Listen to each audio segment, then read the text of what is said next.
The show will start in 15 seconds, and this is your last audible warning.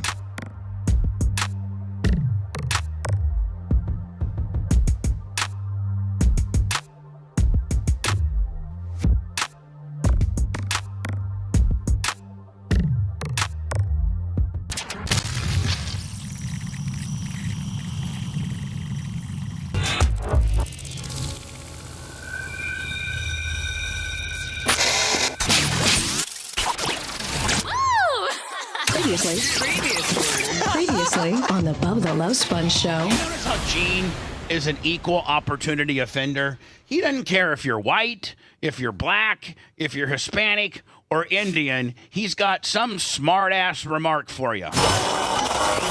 The views and opinions made by Gene Lasker are not necessarily those of our advertisers or this radio station. Now, let me tell you something. If you do not like Gene's opinions, you're probably just stupid. You know, Trump's paved the way for a guy like Gene to become president one day. You're listening to the Bubba the Love Sponge Show. Broadcast rights for the Bubba the Love Sponge Show have been granted to this station by the Bubba Radio Network and is intended solely for the enjoyment of our listening audience. Any rebroadcast, retransmission, or other use of this production without the express written consent of the Bubba Radio Network is prohibited.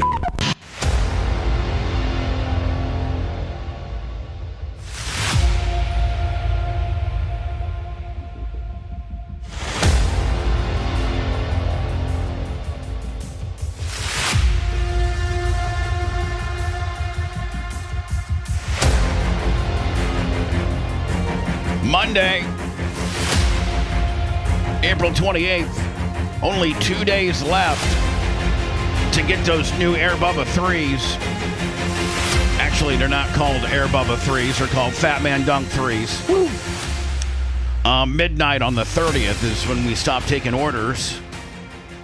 I should probably go. Should be responsible and go to Bubba Army merch. Bubba Army store. Let me see. Pull this up real fast. There we go. So I can give everybody a quick... Maybe you're right there on the fence. I think this week is payday, isn't it? I think this is payroll this week. Yeah, so we should take our monies and buy the shoes, right? Well, no, what I'm saying is, I mean, if it's payroll for us, it's payroll for everybody else. You know, most companies have a payroll company or something like that runs your payroll every other week, every other Wednesday or Thursday. How come we get paid on Thursday? We get paid actually Wednesday at midnight. Yeah, I'm not mad, but it always seems like it's been a Friday deal or like a 15th and 30th. I don't know. We just get paid. My payroll company does it every other Thursday. You know, they actually take son of a bitches. They take the money out like at 4:00 on Tuesday, and they hold it for a day, and then they don't give it to you until like 12:01 on Thursday. Dan, do you think they're getting like 2 days of escrow interest on that? You think maybe?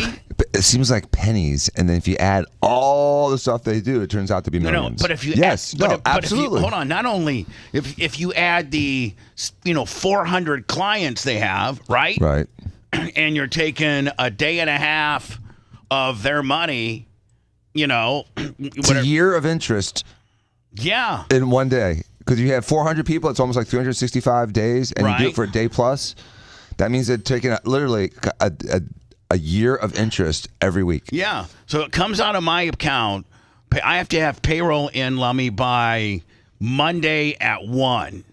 Okay. I have to have like all the numbers and all the bonuses and everybody. But by the way, anybody who got one, Gary, I think you got one.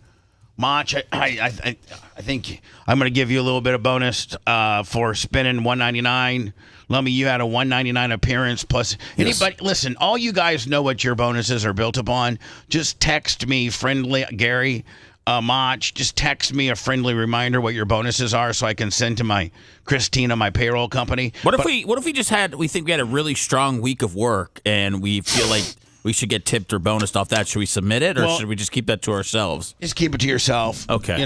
Whatever. You can send me a reminder. Hey, it's Seth. I don't know if it's worth anything or not, but I felt I really put in a couple good work. I had 7 high spots last week. I had 7 going into commercial zingers last week compared to my usually 3.5. So I doubled my production.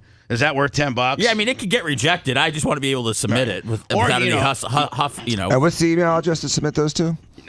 My email address. AOL. Just text me. Yes, I'm still on AOL. Todd Clem at AOL.com. Todd Clem at AOL.com. I wonder if there is a Todd Clem at AOL.com. There is now. Yeah, there is now. So true.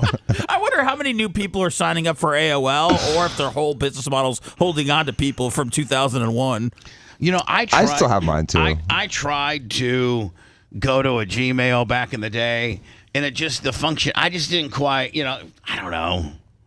It's probably. I don't want to shame you into getting a Gmail. I'm just saying the AOL's a whole. I mean, it was a whole thing back in the day. I mean, I know. I feel email. stupid sometimes when I'm, at wherever, for whatever reason, you have to give out your email over the phone, or you're doing business or something like that, and you go, blah blah blah at AOL. And it's a shame you get judged for that, Bubba, but that's a sickening society that we live in, It's like having a 5-digit Social Security number, though. I mean, it definitely ages you. Hold on. Dan, is there such a thing? Is it 5-digit? Yeah. No, I'm just saying. Oh, I was going to say that. I'm saying the early guys, you know what I mean? Like, Ben Franklin and stuff was 5 digits. Well, first of all, 7. When yeah, 00007. I wonder when the first Social Security card was issued, and I wonder if it was like 000000006. Well, I think the region you're born in has something to do with the numbers. It does. My first part of my Social Security card is a 315. Well, so is Larry Plummer's. So is my mom's. Okay, same region. So gotcha. is Tara's. So is, So it has to do with geographically where you're from. But, they didn't have all that whittled out when they first started it. They were just giving out numbers. Right. November 1936. Really? I wonder what the. Well, I guess it would be well, if you're 1936, how old would that make you today? Not that old. Not like, 90 or 89 or? Dan, you're 89. 89 years old. So, like, your father was really, really early in on the Social Security gimmick, right? 39 he was born. Yeah, your dad was, so you said it was 36? Yes. So your dad was just 3 years into the Social Security shakedown. Right. It almost defines all the baby boomers, Boy, think about that. Think about what your dad's Social Security was. He wasn't 250, Bubba. I He know, had but one like the rest of us. I think. Maybe you could look it up for me, but I think that they take like your top 15 or 10 earning, like they do. The way they determine your Social Security is they take in like your top 10 years. Or like, because are you talking about the benefits now? Yeah. Okay. I'm just. Yeah. I thought you were talking about. So I'm saying, like, the your dad. The more years you work, the better chance you have. So your dad probably, Dan, had some when you were growing. When do you think your father made his most money? He made his most money in the 90s. Okay. That's when they were really paying well for those laparoscopic gallbladders. Right. And the insurance hadn't shaved everybody. And he was early in on. Hold on. Let's not forget. I've told the story once, and Steve said it's okay to tell. But your dad was actually part of the R&D. One of your father's biggest windfalls, and I'm not trying to get into your finances or nothing, but is your father was on the R&D of laparoscopic hernia surgeries. Yes. And the medical company would give your dad the tools to do it, and then your dad would come back with feedback to say, I need this to do a little different, I need that a little different. And so in turn, once they finally perfected the instrument, a lot of it had to do with the feedback that your father gave them, and that's where your dad made quite a amount of money. Your dad did really well. When you're dealing with medical companies, that you're dealing with a lot of money. Plus, he was able to do like 9 hernias in a day. He was really fast, and they could bill a lot more. I mean, they're literally getting, Bubba, a third of what they used to get 20 years ago. So no other model of business in the entire world works. Well, not only that, decrease the income every year. Not only that, but like there were these in sports. In sports, there was like Andrews out of Birmingham, Alabama, who was a knee guy. So if you were part of the USC Trojans and you had a knee issue, they shipped you to Andrews to get your knee done for years. Dan, I'm sure that Andrews is probably timed out. Yes, but his group still is very powerful. But yeah, you go to Andrews. But your father, there was a 15 or 20 year period where if you got a sports hernia, they would literally have you on a plane to Tampa, Florida, to Dr. Joseph Diaco. He was the sports hernia guy if you played for the Giants or you played for the Bucks. Yes, and a quick story. It was a Thanksgiving Day game, and we were playing in Dallas, and Allstock got hurt, and so I had to go with him to the X-ray area. Well, lo and behold, who's there? T.O. Terrell Owens. And I'm sitting on like one of those little exam tables that they have in the training rooms. And he literally like hops up next to me and goes, "Who are you?" And I said, I'm Dan Diaco. He goes, "Diaco, your daddy fixed my sports hernia."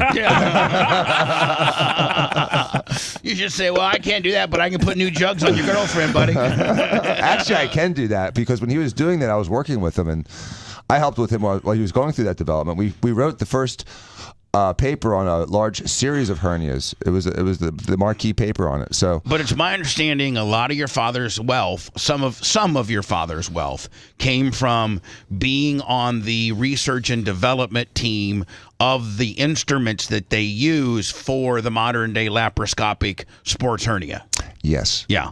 So anyway, think about what your dad's Social Security. I mean, I haven't gone to. I guess you can go to socialsecurity.com or whatever, and you can put in all your information. I tried to do it one time, but it wanted a government ID verification deal where you take your picture and you send your driver's license in and stuff, all this. I'm like, I ain't dealing with that. But I don't know if there's an easier way if you can type in your Social Security number and it tells you what your benefits are going to be. But it's my understanding that they use like your top 10 or 15 years. I sent you a short little video. Oh, you did? Explaining about like if you made like 50,000, like if you made 50,000? 50,000 a year. I made more than that. An average. I know, but they just tell you how they. On the average. Oh, yeah. There was years I made, there was years at the Warsaw Park Department where I made $700 all summer.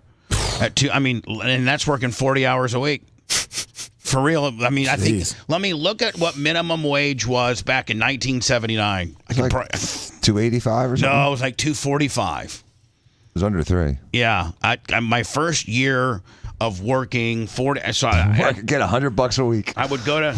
You'd have to go to the schools. You have to go to Warsaw Community School, like the main office, and apply for a what they called a work permit, a summer work permit, and it allowed you to do 40 hours a week. $2.10. What's that? $2.10. Yeah. So in 1979 was my first year working, and so I had to work 40 hours a week at Warsaw Park Department from call it the last week of May until back in the day, man. Remember we didn't start school till after Labor Day. Sorry, in 1979 in January, it looks like it got up. It went to $2.90. What? That's close, $2.85. Yes. $2.90. That's all right, what so it said. I made $2.90. Yeah. And that's what I made. So I had some lean years there. Here we go. Hold on. Let me. This will tell you what I might get. Hopefully. How much are you going to earn from Social Security if you make $50,000 a year? The first monthly Social Security check was cashed in 1940 for a grand total of about $23. Fast forward to 2019, and the average retired worker gets almost $1,500 a month from I can't live on that. Social Security. I mean, I need at least a solid $3,000, and that's just living skinny. That's having my truck paid for. I need $3,000 at least. Easy. Nearly 9 out of 10 people aged 65 and older receive Social Security benefits, making it an essential part of retiring in the U.S. I think the longer you go, you can get it at 62, 65, 67, and isn't it 72? I'm not making it to 72. You don't think you'll make it? Benefits 72? are Wait a second, Bubba. Based on I will. I'll make it. I'll make it to 72. My mom's about 80. 82. My mom's 80. your income, the year you were born. All right, so birth year, average income, when you started taking money out, total. And the age you decide to start taking money out. Here's a case study.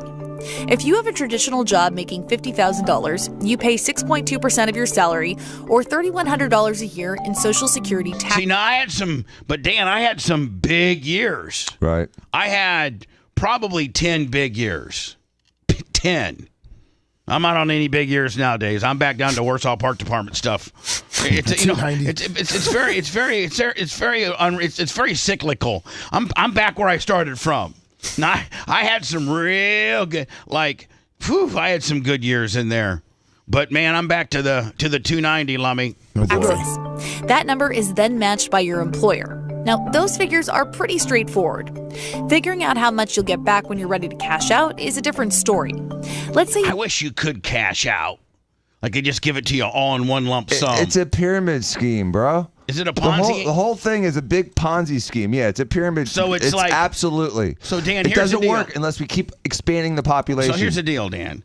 So what you're saying is they need you and I to keep a working so that they can pay grandma who's 86 because they don't have the money set aside from grandma when she was 86. They've burned through that. Oh. They need all of us to keep contributing because it's literally a mini Ponzi scheme. Absolutely. They use that money to buy off the Iranians for the hostages. I mean, that's the kind of stuff that they use. It's ridiculous. My 6%, I'll see 1% of that if I'm lucky. You in 2019. I'm trying to is there a website or anything you can go to, put in your information and find out? I think there is, and it'll tell you what your benefits would be at 60, at 62, at 65, at 67, something like that. Your average lifetime salary was about $50,000. Yes, we factored in inflation and pay increases. Social Security takes your top 35 earning years. Oh, yeah, so there you go, Lummy. Wow. Top 35. Top 35. That hurts me. Oh, boy. That hurts me. Adjusts them for inflation, adds them all together, then divides that number by 420, or the number of months in 35 years. All right, so Dan, they take your top 35 years and they divide it by whatever. That gives you $4,196. I can live on that. Still with me? That figure gives you your average indexed monthly earnings, or AIME. Simply put, it's your monthly pay for the last 35 years. But there's still some math to get through. Yeah, you know what? There's some math to get to, and guess what it is? Deductions. Wait, is Elon Musk going to get $300 million a month? He ain't going to get nothing. Because they're paying back out on needs base, too. So if you're wealthy, you get nothing back. For real, Dan? Oh, there's a needs in there. Yeah. No, there's not. Okay. I sent you the website. You have to create an account. All right, Benefits are determined by 3 bend points. Hold on. So we saw 41.96, right? You watched, like Dan said, they're going to start whittling you down now. So if you're making $50,000 on the average for 35 years, and 41.96 sounds pretty good. Watch them start whittling it right on down and just watch. Well, that's what your income was. That's what your average income was, $4,200 a month. Your benefits are determined by 3 bend points in an equation. It's almost like a tax bracket, but it's used to give you Dan, this is where they kill you. Right. Money instead. The less money you've made, the higher a percentage of your salary you'll get back. I'm glad I don't pay myself anything. This is designed to help low-wage retirees. There you go. Hold on. Check. Low-wage retiree. Check. Are you worried about being that, Bubba? But here's the BS, though, Bubba. You see that the guys that are making $6,000, $7,000 a year are obviously contributing the most, and they're getting the least out of it. That's true. Here's how the bend points work based on your average monthly salary from before. You get 90% of your salary from the first $926. That's over $800. See, that's how they do it. They give you 90% of X amount. So you made call it $4,200 a month. So then they give you 90% of the first 1,000. And then the next, $1,500, just watch. The next bend is a little trickier. You get 32% of your earnings between $926 and $5,500. Yeah, that's a ripoff. Jeez. 83, which comes out to over $1,000. And at $50,000, we won't have to worry about the third bend. So now we have our number. You can expect almost $1,900 in social. No, I can't make it on that. Wow. $1,900. Have you been to the grocery store lately? My God, I went to for the first time in I don't know how long, I went to the grocery store yesterday, and I was like, you know what? That ribeye that Big Red cooked, right? Yes. Big Red cooked this ribeye for my birthday. We had Bubba 199 this past Friday. Thank you so much. Boy, Allie Peel was horny, was she not? She sure was. God. We had just, it was a great turnout, great contributions. Thank you to Johnny Costica and just LM Clothes and just all the great people that made it cool. By the way, shout out to Allie and Nikki for this Devin Hester jersey that they got for Sam. Did they really? Oh, that's cool. I like Devin Can I see Hester. it? It's here, yeah. He's one of my favorites. Oh, and it's Sam's size. Yeah, that's great. Yeah, well, yeah. I hope That's so. awesome. Can you get a picture of Sammy with that? Sure. Yeah, let's get a picture of Sammy. You want me to go home now and get it? I could get And back. would you like me to pay for your mileage I too? could get back When you maybe before Jay gets here. 45 cents a mile on your way home. They do right? give you about the corporate rate is like 78 cents a mile now when you're traveling. Yeah, right. You can really make some money having to go places. Allie and Nikki, they gave me some great stuff too. I got some great gift cards. I got cash. I just got I think I got this shirt. As a matter of fact, we had a great Bubba 199. I didn't watch. Were there a lot of racks? Oh, there was so many. Maria Guatemala was drunk. Merch Crick was drunk. OFF made a special appearance. Allie Peeled was here. Not a fan. Maria Guatemala was a predator. T-shirt Will's wife. T-shirt Will's wife. She was making her boobs bounce. Little Wilbur's afterbirth had this very attractive African-American woman with her. Yeah. Very attractive African-American woman with her. I was like, wow, way to go, Little Wilbur. Yeah. Tease, Susan Poitras, Bob Cook had a lady friend who testified that Bob Cook does not need Viagra. That's what she said. Social Security from a $50,000 salary if you take your benefits at the earliest possible age of 62. These numbers assume a lot of... Now, Dan, it's just a yes or no answer. I don't want any particulars, but were you familiar with what your father got monthly on his Social Security? I don't have an exact number, but I remember him being pissed off because it was so little. Right. He must be like, well, I can't even take a hot 35-year-old whore out to Ocean Prime on this. Nope. Not today. What was Joe's big, we talk about Bill Belichick and the age disparagement there. We talked about, obviously, Shannon Sharp when he's 50. Was he 50? Seth, was it 56-20 or 54-20? Oh, it was 54-19. 54-19. What was your dad's biggest, Gap? Yeah. Age gap? Yeah. I remember when I was a kid, and not really a kid, like a young adult, and he was dating a girl that was like 24. And he dated a few girls in their 30s. But how old was he? Oh, he was like 50, in his 50s. So 30 years probably. Yeah. Probably a few times 30 years. I think once you hit that 30, that like really takes you to the next Pimpalicious. You think deal. Pimpalicious is 30 plus? Yes. 20 is good, but 30 is like... 20 to 29 is, really good. 19's jobber? No. Oh, okay. No. 15 to 19's pretty pimp. 20 to 30 is real pimp, and 30 on is like king-like. You know what I'm saying? Mm-hmm. variables, but give you a picture of what to expect when you retire.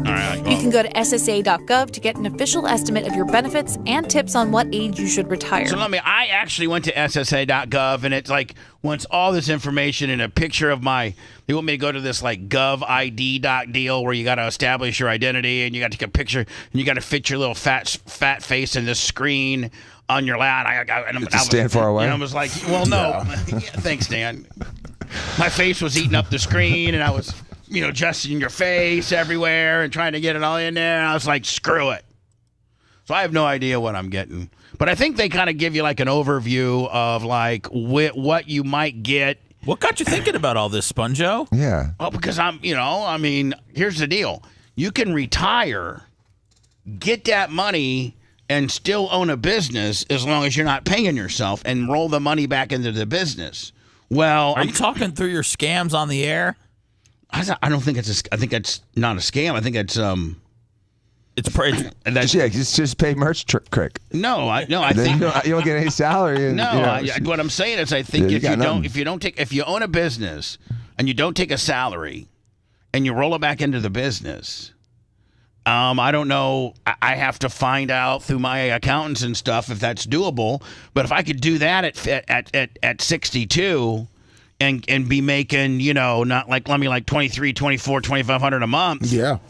I wouldn't, but you're rolling it back into the business. It's still not rolling it to you unless you call everything you do, including like buying butt wipes, business related.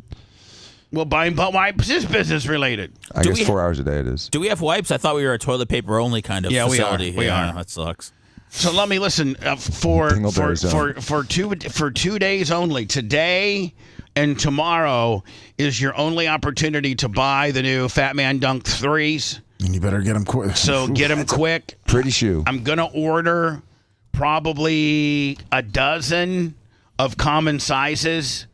I need everybody to text me, including you, Dan, if you want a pair and what your size is. So now that I got to put the order in 3 days, I got to put the order in on the 1st, whatever the hell, Lummy. I need to know. So just text me. Lummy, yes, sir. 14, Dan, 10 and a half, 11. Whatever you are, and I'll get you locked in. Seth, 10 for eBay. Well, I just please put autograph on there. I just want the cash equivalent, just of what your cost is. Yeah. Well, yeah. So just send me $19. So. Did you send me a Social Security thing you sent me? Yes. A different one? No, that's the one. That's the one you have to use. Oh, this is the. Well, you don't have to. I mean, but this is the one that it's.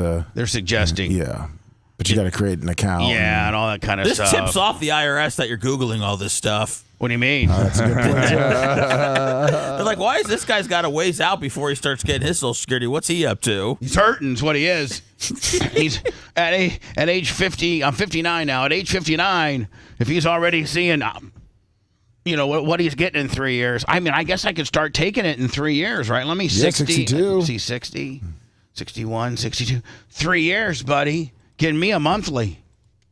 I mean, that's what turning the show over to Seth. Let him do it. What? What does you getting $1,500 a month have to do with turning over the show to me? I don't need no more money. That's all I need. That's it. So, Bubba, say you do that. So here's the situation. So say you do that. You officially retire at 62, whatever. And then all of a sudden you end up with some kind of deal where you have a huge windfall. Do you reverse your Social Security? Do you have to tell them about it? It's like it. I don't know. How does that work out? I don't know. And so let's just fast forward 3 years from now. All of a sudden you're making $20,000-$30,000 a month in the studio, and it's obviously exceeds what your bills are, and you have all this profit. Just gonna give it bonus it off to Seth and Lummy? No, I think you got to put it into an escrow account or something like that. It just can't be income. It can't be something that you can touch.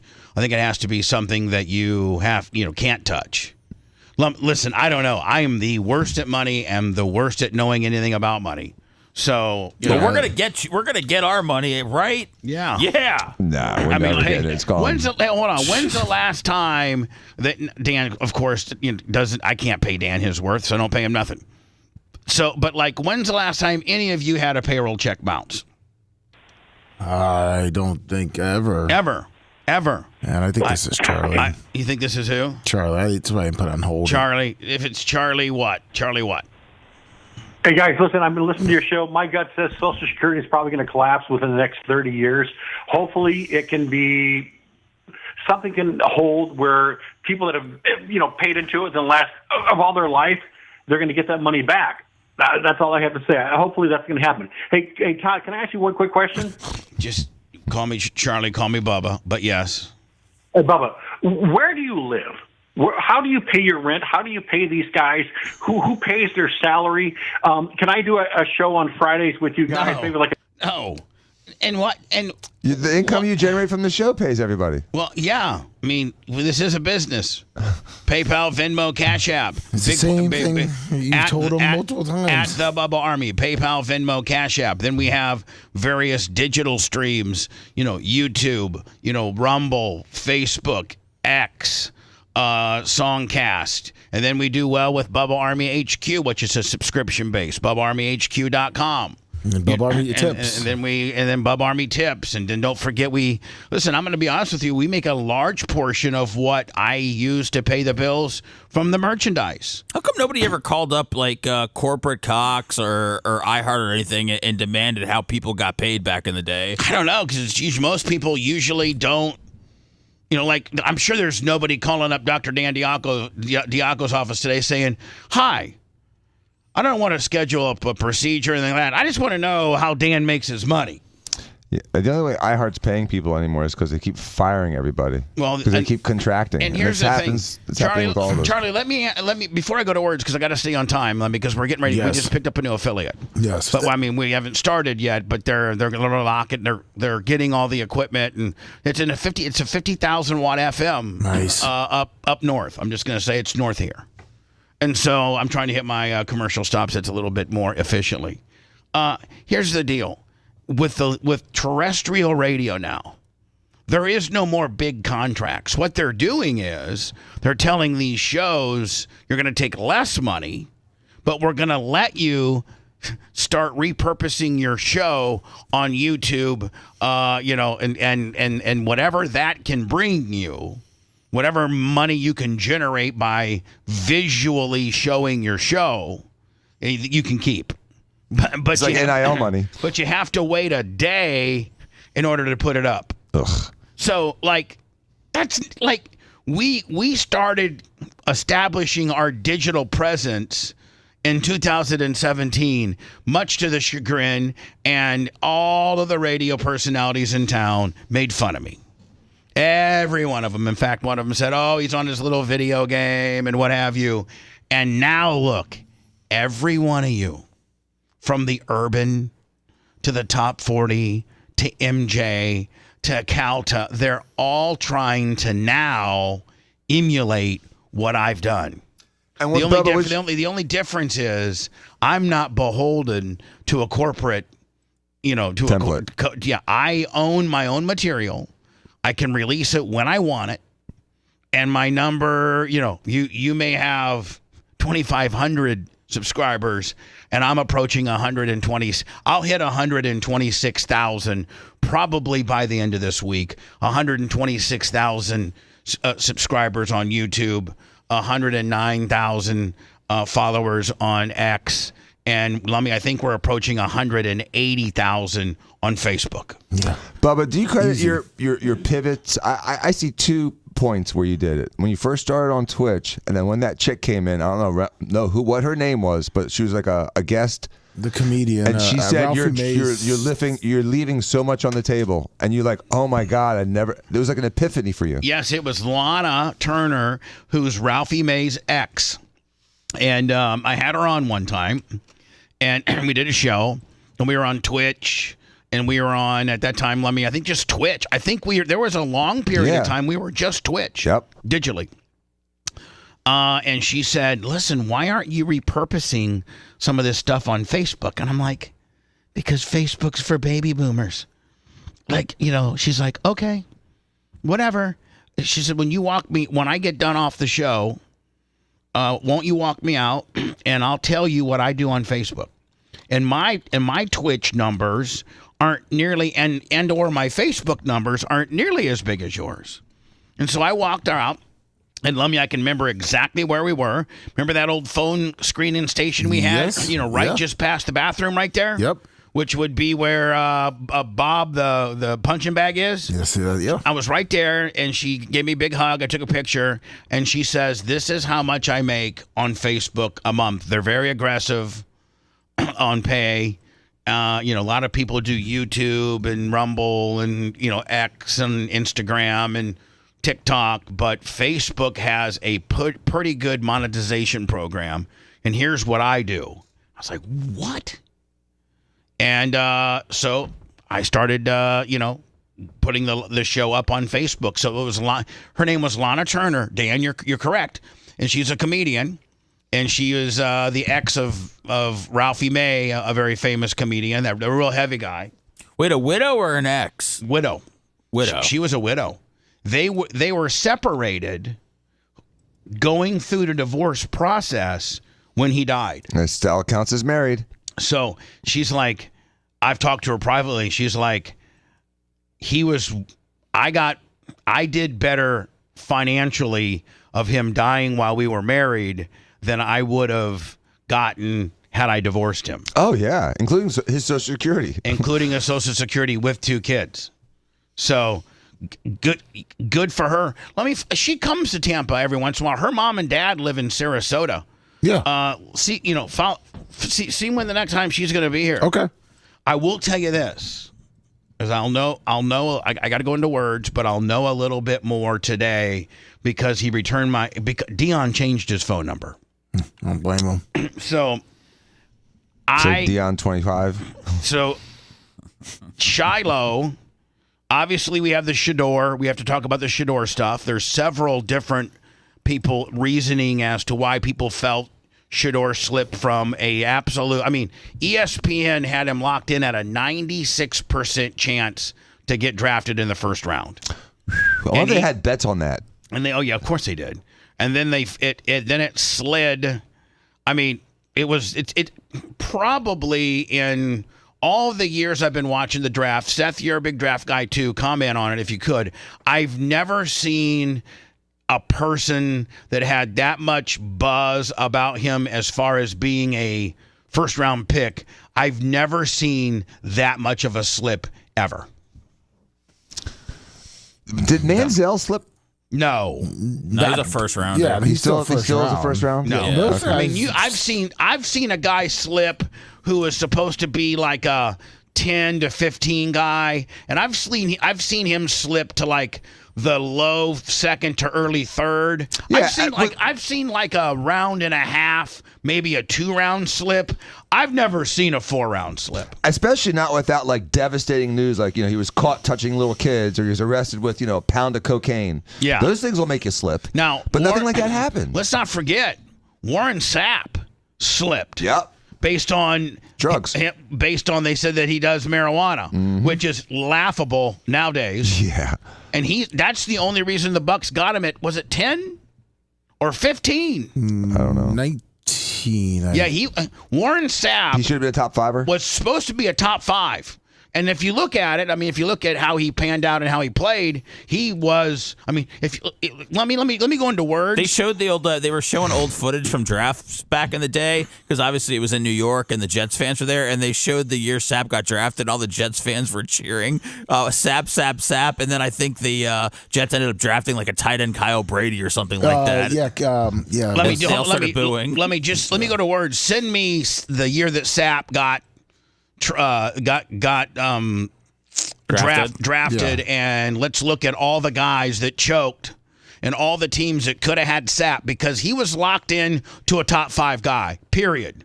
Rodgers slipped. Remember, Rodgers was supposed to be a top 5 guy, and I think slipped to 26 for Green Bay. But those are just teeny tiny slips compared to what we're talking about an avalanche. Yeah, Sapp was 12 with Shedeur. We'll break down, why and what we think about that. But I did get a text from Deion last night. I reached out on his old number and said, see, Shiloh, his brother, cornerback. Shiloh started his career at South Carolina, then transferred to Jackson State for 2 years, and then finished 2 years in Colorado. And, Shiloh was that guy, Lummy, that was, if he got drafted, was going to be a 6th or 7th rounder. Yes. But they thought indeed he might. He didn't. So he's an unrestricted free agent. But literally, like within 30 minutes of the draft being over, the Buccaneers signed him to a free agent deal. So Shiloh will be in Tampa. And so I reached out to Deion. I'll tell you exactly what I said. But it was his old number. And I said, hold on here. Boom, boom, boom. I said, tell Shiloh he's got a friend in Tampa if he needs anything, Bubba. So I sent that, and you know how if you send it to another iPhone, it'll light up blue or say delivered or red. That's what I've always had with Deion. I've always had that. It went right to green. Oh boy! You know he doesn't have an Android. Right. He didn't have an Android. He's got a cell phone. I mean, he's got an Apple. So it goes right to green. Well, last night at 10:05, I just from a number that I do not have stored, from an unidentified number, it just says sponge ... So I'm thinking, and I looked up the area code, and it's a Boulder, Colorado area code. Yeah, it's not Bill Belichick. It's Deion. So, he's obviously got my message. I'm going to reach out to him. But how cool would it be to have Shiloh in here? And Shiloh's funnier than hell. He does his whole impersonation. I'm going to go to words, but send me. There's a couple of I saw a couple TikToks or X's of Shiloh. He's the funniest by far, and he's always busting Deion's balls. And he does a Deion impersonation that's second to none. Find it for me. Okay. But I mean, I'm Dan, when they or Seth, whoever may know, after the draft, don't they usually bring you to town fairly? Oh, he should be here. Oh yeah, they show up right the day or so later. Yes. So Seth, he might be in town. He should be here. Yeah. Okay. By Cool. now. Maybe If that's not, he's coming today. Right. So I'm gonna get on this. And maybe we could have Shiloh on. There you go. That'd be great. Yeah. Find me those impersonations, okay? All right. All right. Want to listen to the show on demand and on the go? Enlist today at BubbaArmyHQ.com. Sign up and start listening. The Bubba the Love Sponge Show will be back after this.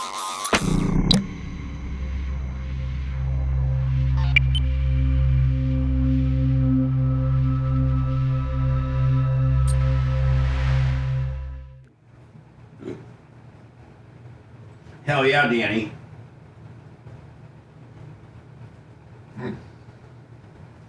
Dan, text me your shoe size. Oh, Dan 11, okay. Let me any bonuses? No, sir, just the 199. It's hard to see the 11 with the other thing, right? Yes.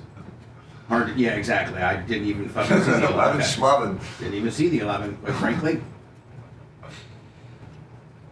Good morning, everybody. Oh, Lord. I like it when a plant comes through. Sent you Shiloh impersonate. Okay. Kenny Powers. And I sent you before that one the Warren Sapp draft. Okay, thank you. Come on, Diva. Good morning. Dan Orlando. Slayer. Diva. Inglesso. What's up, Tim? Just like he's dead. Like, I'm not a guy that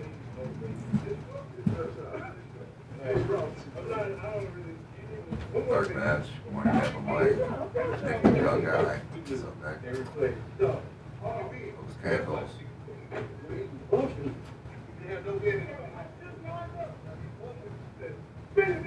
I just got here.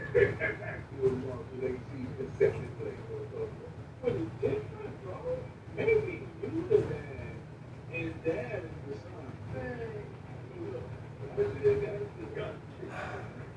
I was so ready to get the day started and get to it. There's some different ones, Lummy. Okay. Holy Yoke. Try to find me some different ones. All right. This one, yeah. Adderall. Elimination. Factory Rejects MX. Stone Beat. Link.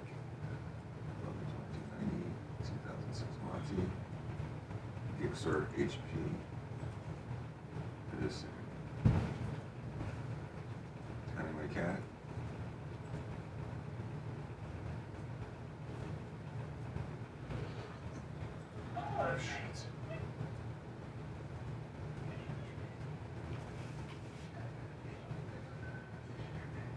Yeah, he dropped to 12. Lummy. Yeah. Like I said, he's maybe.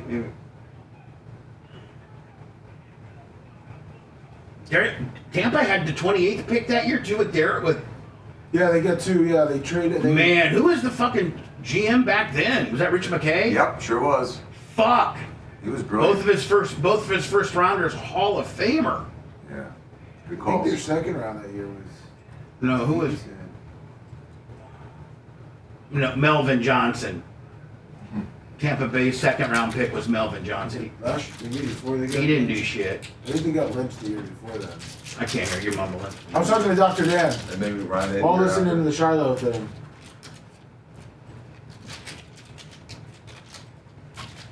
Monte Barber almost didn't make the team. Oh, really? On his first game, he sucked so bad that they didn't play him the rest of the year. Well, I will tell you that fucking thank God that Rich McKay pulled 2 out of his ass because the rest of his draft, look, I mean, I don't even know the motherfuckers made the team. Melvin Johnson, Jerry Wilson, Clifton Abraham, Wardell Rouse, Steve Ingram, and Jeff Rogers. Who needs to nail anything when your first 2 picks are Hall of Famers? No, I agree with you. Yeah. I agree with you, bud. You're just trying to get a couple starters out of the draft. First two Hall of Famers. What's up, Dave Rocks?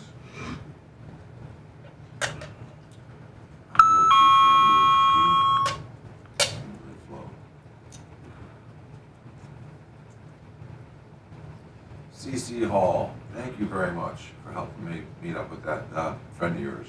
We really appreciate it. Thank you, CC. Good morning.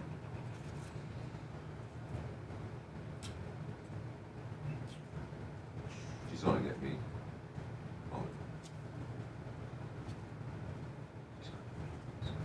Huh? Oh, yeah. Sweet.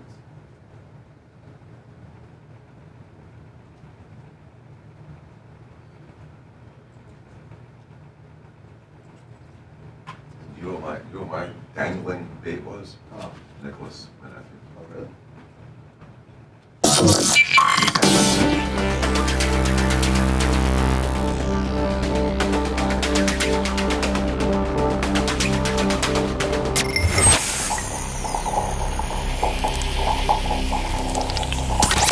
Broadcasting live from the Aquabito studios, aquabito.com/Bubba. It's the Bubba the Love Sponge Show. Back, I got distracted I think I had maybe 30 different topics last break. Everything from Dan's dad being on the R&D portion of the laparoscopic athletic hernia deal to Shedeur Sanders signing an unrestricted free agent, or I should say, yeah, it was an undrafted free agent deal with the Tampa Bay Buccaneers. And I got a text from Deion last night. I'm assuming it's Deion. And hopefully I'll speak with Deion today, and we can get Shiloh. Now Dan, you were part of the team for 6 years.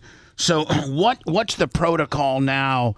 You've drafted all your guys. You've sent invitations to guys like Shedeur Sanders and others for your undrafted free agents. So now, do they all come to one buck? And is it a big PR deal? Is it a physical deal? Do they do a re-physical on them?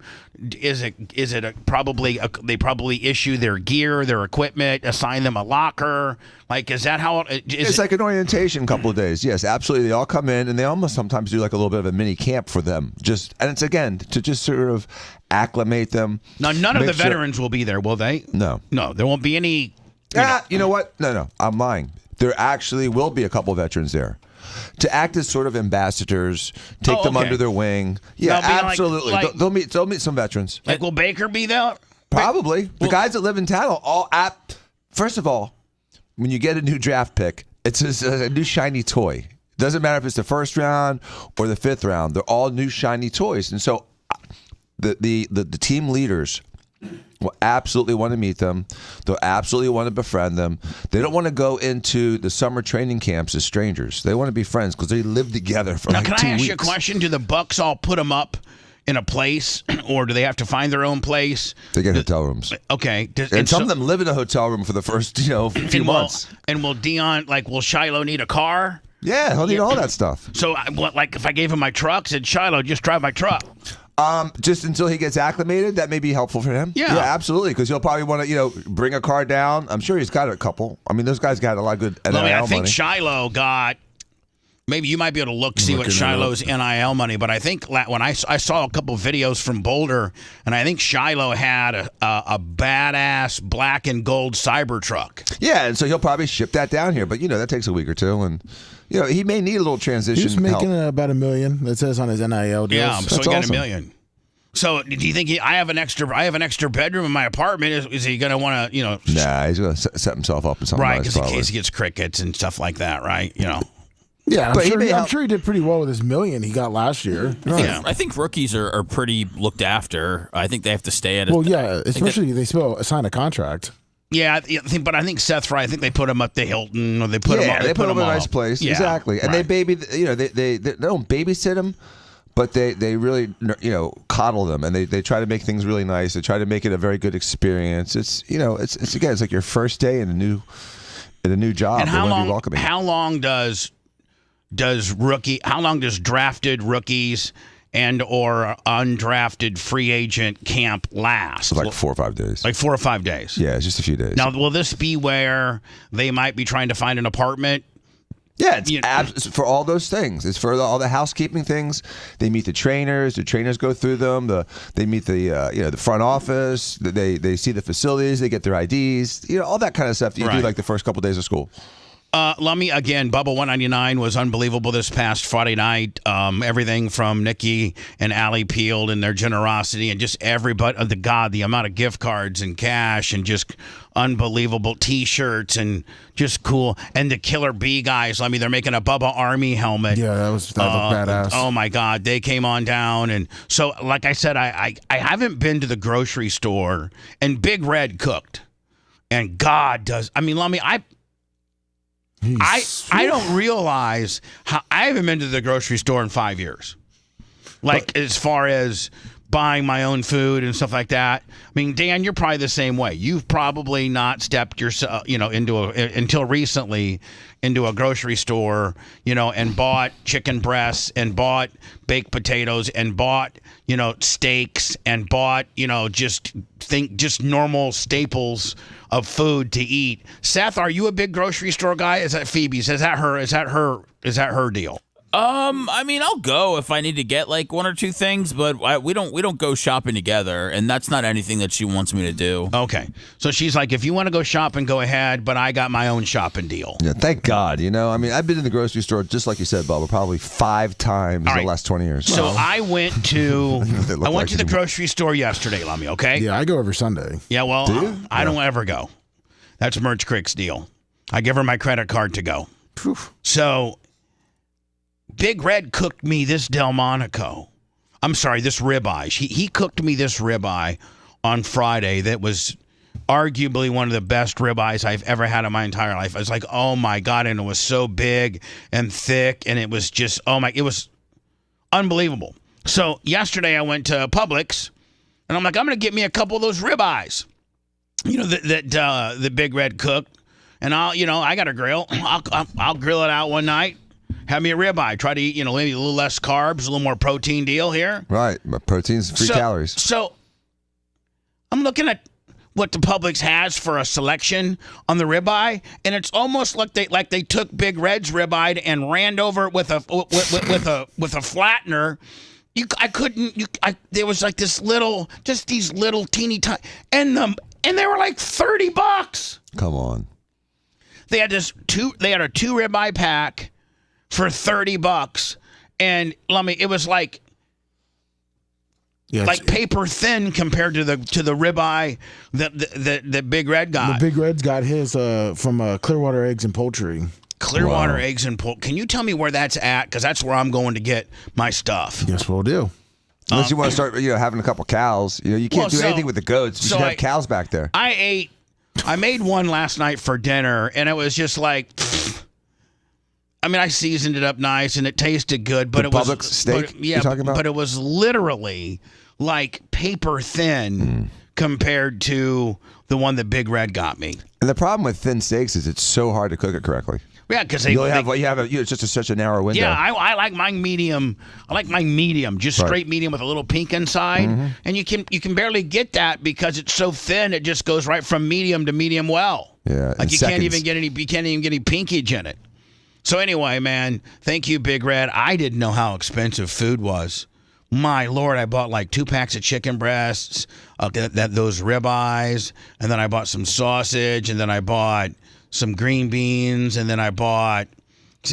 Lummy, it was like $280. Yeah, that's why like certain things like that nowadays you got to go to like Costco or like a Clearwater Egg and Poultry. My God, specialty. It's sad. Think about how skinny you're going to get in your retirement because your have Social any Security money. is not going to be able to afford any freaking food. Eating granola all day. I know, but this is the problem.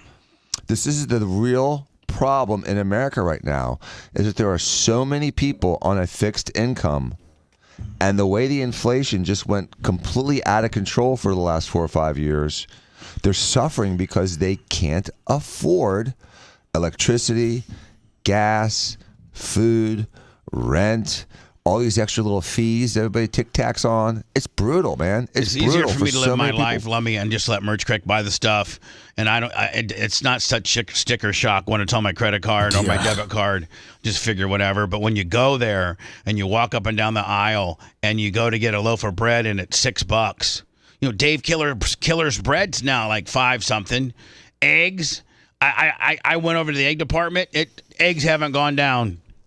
I don't think they've gone down much. Well, like my thing too is I do go every Sunday, and you just see how the prices almost every week have jumped. They jump a quarter, 50 cents, $1. It's just and really then they never come back down. Now is our like a bag of potato chips now is like $7. Oh yeah, half of it's and hold on, half of it's air. Exactly, half of it's air. So here's the deal: who's making the money? Is Publix making the money? Yeah. Or is the cattle farmer making the money? Nope, they're getting cut down as cheap as they can.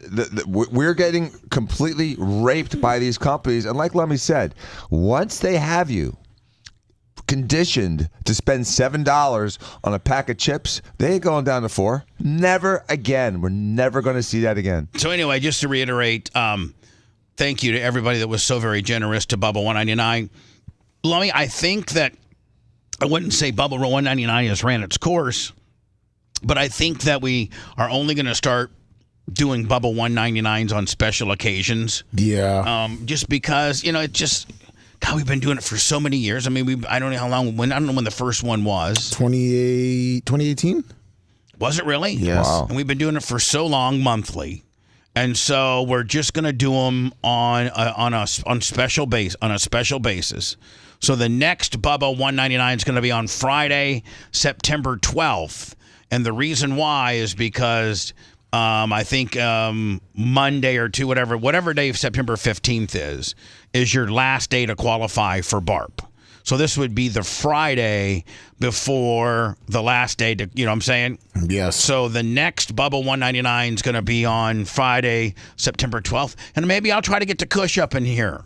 Kush used to come to Bubba 199. Maybe on the special occasion ones, we can get to Kush up in here. So Kush, maybe try to consider coming to Bubba 199 on September the 12th.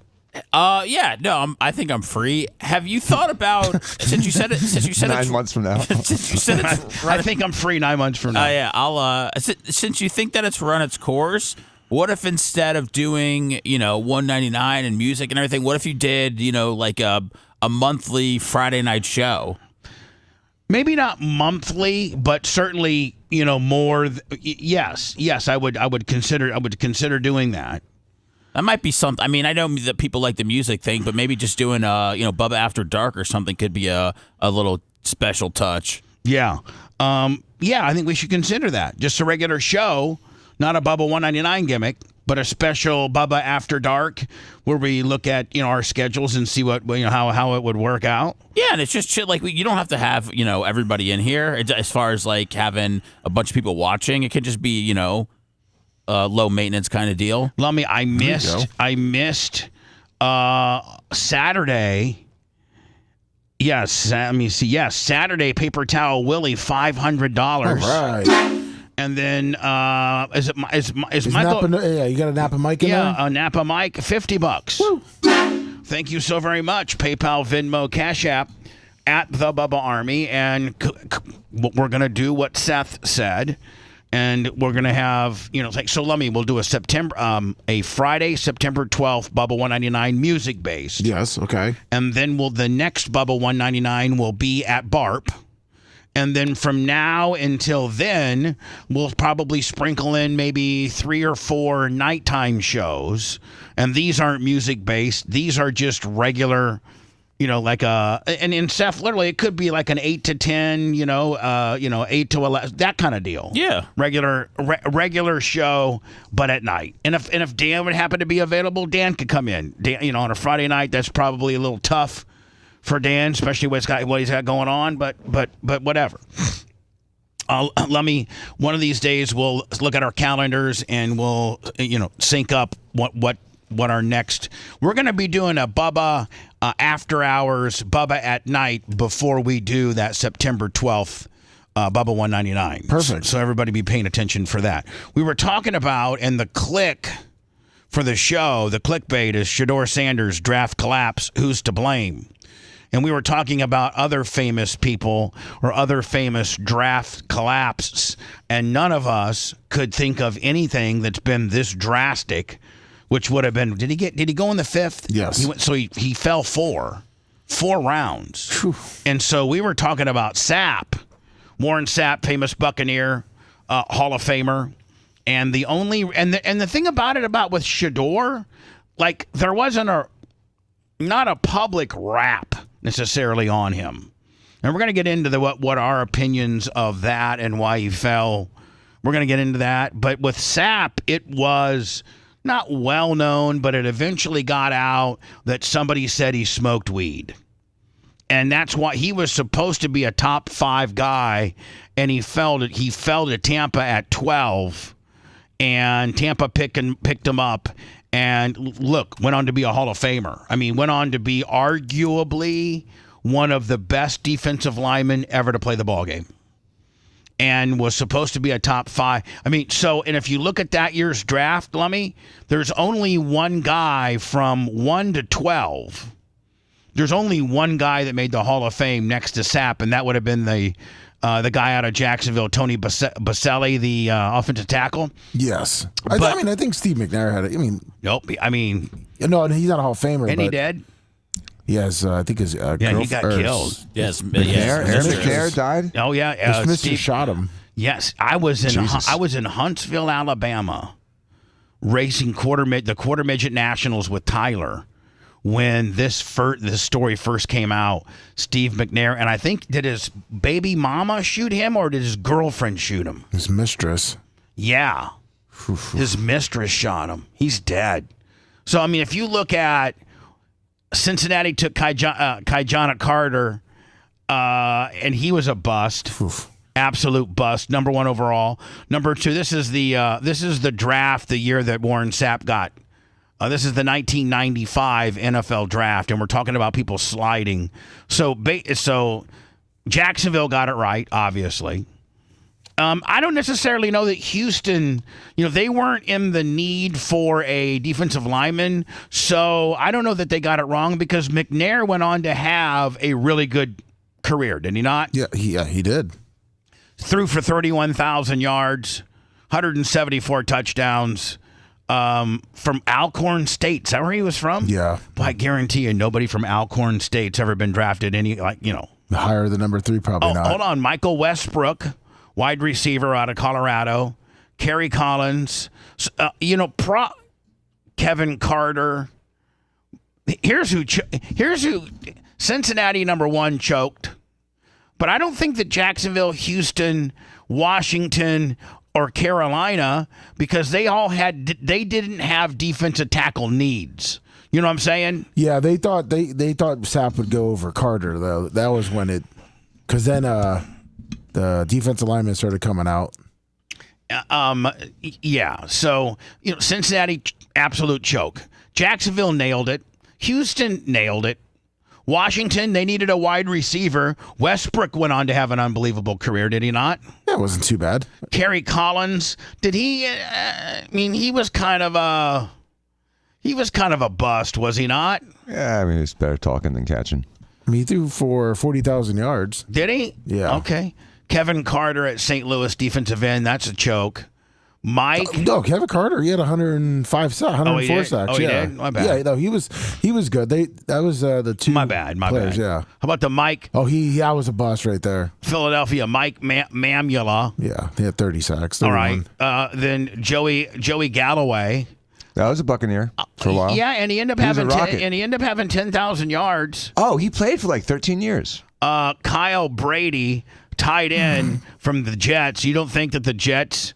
Didn't they say, Lummy, that that's where they thought Sapp was going to end up, was with the Jets? Yeah, that's what Seth was saying when they showed it. Didn't you say they were booing? Seth, The Jets fans were chanting for Sapp. Yeah, so here are the Jets. They think they're getting a badass defensive lineman from Miami, and they end up getting a Penn State tight end named Kyle Brady, who I don't think really did much in the league. J.J. Stokes from San Francisco.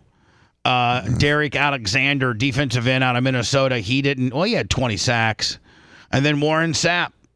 Now, Lummy, how does Warren Sapp have 96.5 sack and make the Hall of Fame, but Kevin Carter, who has 104 sacks, and he doesn't make the Hall of Fame? Different position. Carter's a defensive end where Sapp's a defensive tackle. Oh, so a defensive tackle having 96 is way more than a defensive end having a defensive end needs to have a $120, $125, right? Yeah, defensive ends.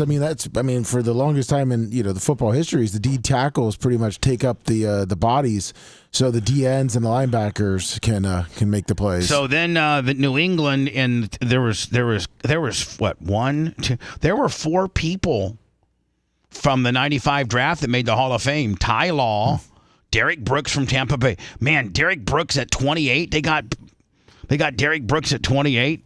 Yeah. Derek Brooks, Ty Law, Tony Baselli, and Warren Sapp, was your 95 first-round draft picks. And Sapp was supposed to be a top 5 guy and slipped to 12th. And remember, I think for the majority of his career, he held that again. Like he Pot was his crab legs. You know what I'm saying? Like everyone keeps talking about the crab legs from Jameis Winston. Pot was that for Sapp. Yeah, but hold on. But Jameis Winston didn't slip in the draft. He was the number 1 overall guy. That's true. So that doesn't really. Yeah, I understand the distinction. That's a real distinction. Yeah, I mean, it was a bad rap. Was a bad rap. Yeah, it was a stain. But it didn't cause Right. It didn't cause Jameis to go from 1 to 12. Mm-hmm. It it caused Jameis ended up keeping his position, and he's still in the league. Will he ever be the guy again, or is he just going to be a career backup? Is he ever going to? I mean, he's now getting a little bit older, and is he ever gonna? Marcus Mariota, the other guy, it was him, and it was Jameis number 1, Mariota number 2, and neither really panned out to be that. Tom Brady, Aaron Rodgers, even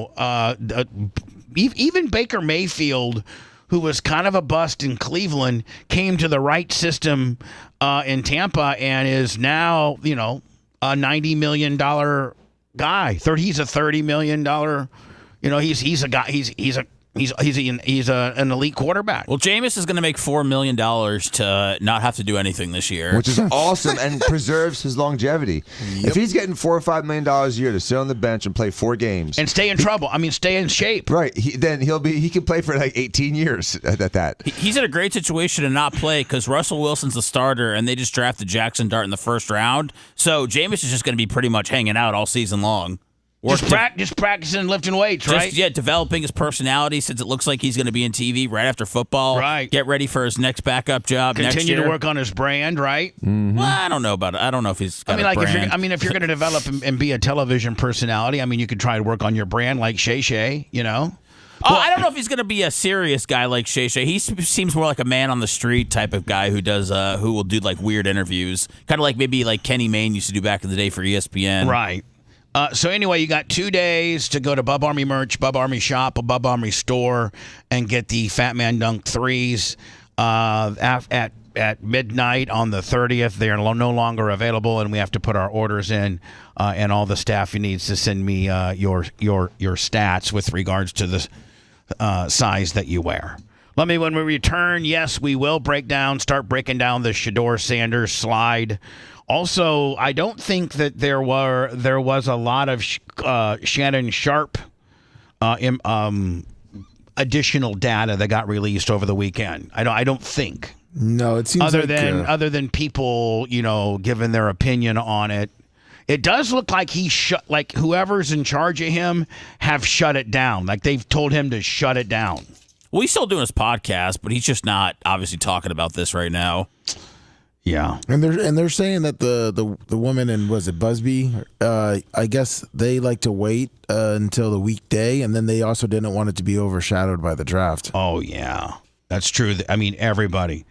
I did see an interesting opinion from a guy. I was taking a poop this morning on my daily poop, and this was the first time that I had seen this. And we'll get into it when we talk about the slide. But he said this. This was all a big conspiracy theory from the NFL because usually the rating, nobody watches day 2 and 3 on the NFL draft. Like the numbers drop by like 60 or 70% ratings wise after the first round. And this year they happened to have record viewership from day 2 on, and it was attributed to when Shedeur getting drafted. That's all I cared about. I mean, listen, I checked in. I checked in. I actually watched the draft or was checking in on my phone the entire weekend long when normally I don't ever do that. I mean, I think every one of us could probably say we watched the draft 50% more than we usually do for the Shedeur effect. Yes. I definitely paid attention to it. I was looking it up. I was like, what happened? And finally when he got drafted, Danny texted me like a second later. He goes, he finally got drafted. Yeah. And, people like you think Danny regularly would care about what guy went on the 22nd pick of the 5th round? No. I'm sorry. You think Danny would regularly care about who got drafted 144th? No, he doesn't nobody care. cares. Nobody cared. We'll get into all that and more. I got to burn this Texas teacher, Kara Hernandez story.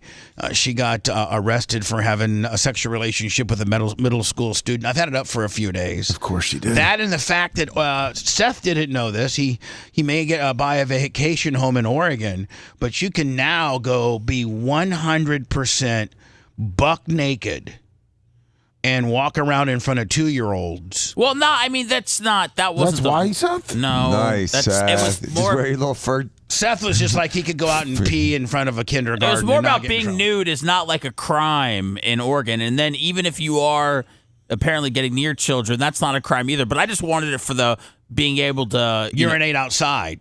Yeah, not feel like I could catch a. Seth, child predator. wanted to go against that, pee against that fence in kindergarten. And since it wasn't a sexual deal, it was just him urinating on the kindergarten fence that the cop would let him go. Seth, are you one of those guys that actually takes a shower at the gym?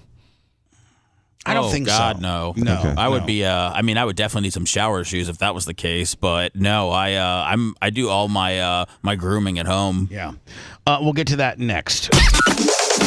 If you liked that segment, then you'll definitely like the new redesigned BubbaArmyHQ.com. We'll be back to the Bubba the Love Sponge show after this.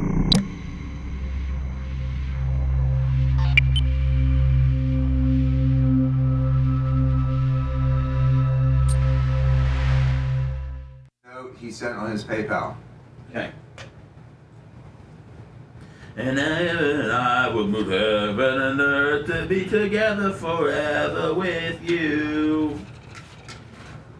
Ooh, ooh, ooh.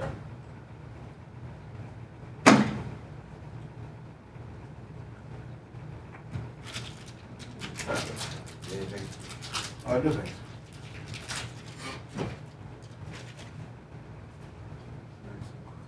Okay, that's good. Thank you, Napa. J-Rod 4455 53 months. Nick R2B 37 months. Florida Moonshiner 58 months.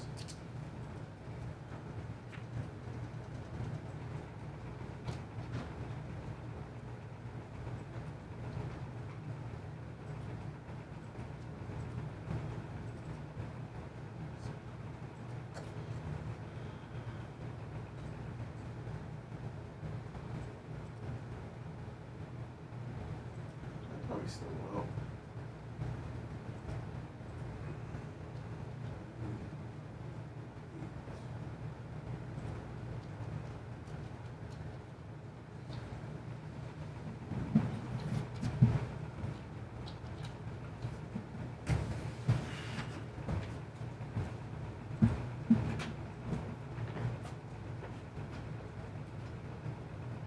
Iowa Q fan. Big. Hi, Lummy. Hi, Bubba.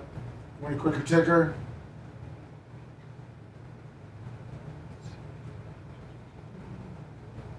Casino spanning 52 months. My ex lives in a storage shed.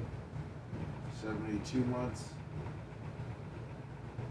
2006 Monty, 65 months. We're unique of R2B. Good morning, Iggy McGillicuddy. Hi, Egg. Mitch DeMark, good morning.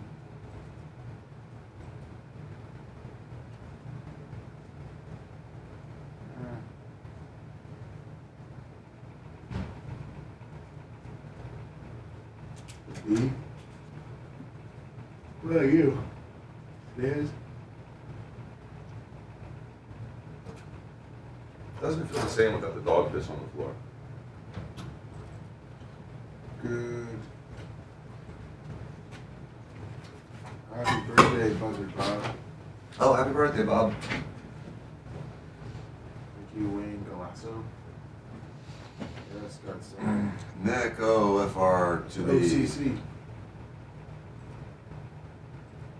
This is.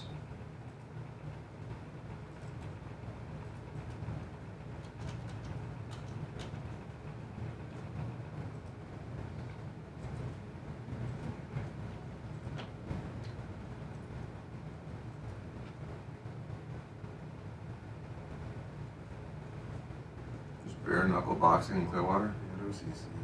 Just a small. Lummy, do we need to have that guy in? Who? The OCC guy? What's up, Mitch? The bare knuckle. Said it was in Clearwater.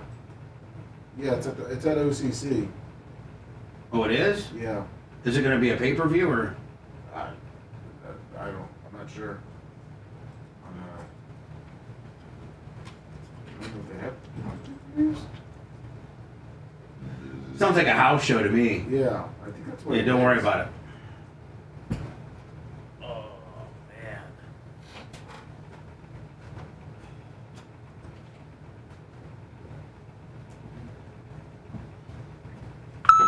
That place should definitely have cows. What's that? That place should definitely have cows. To prevent taxes. Yeah, I'm going to have to tell you something. Another time. I mean, outside or something. Next break. Next break. That's cool. Hey, Mike, you gotta get out of jury duty? Act like you're really biased. If you want to get out of jury duty, you don't have a valid reason, then when they start interviewing you, just be so... Act racist. Yeah, racist, biased, do something like that, and they'll kick you right the hell out. Just start shouting out cusses, you know. If you look like you're not going to be a quiet, stable person, and you say, no, I cannot act, you just say, I hate criminals. Anyone that did anything bad should have the death penalty. Just say I'm looking forward to next January 6th. Yeah, anything like that. And you're Just say I'm a J6 shirt. That's all you got to say.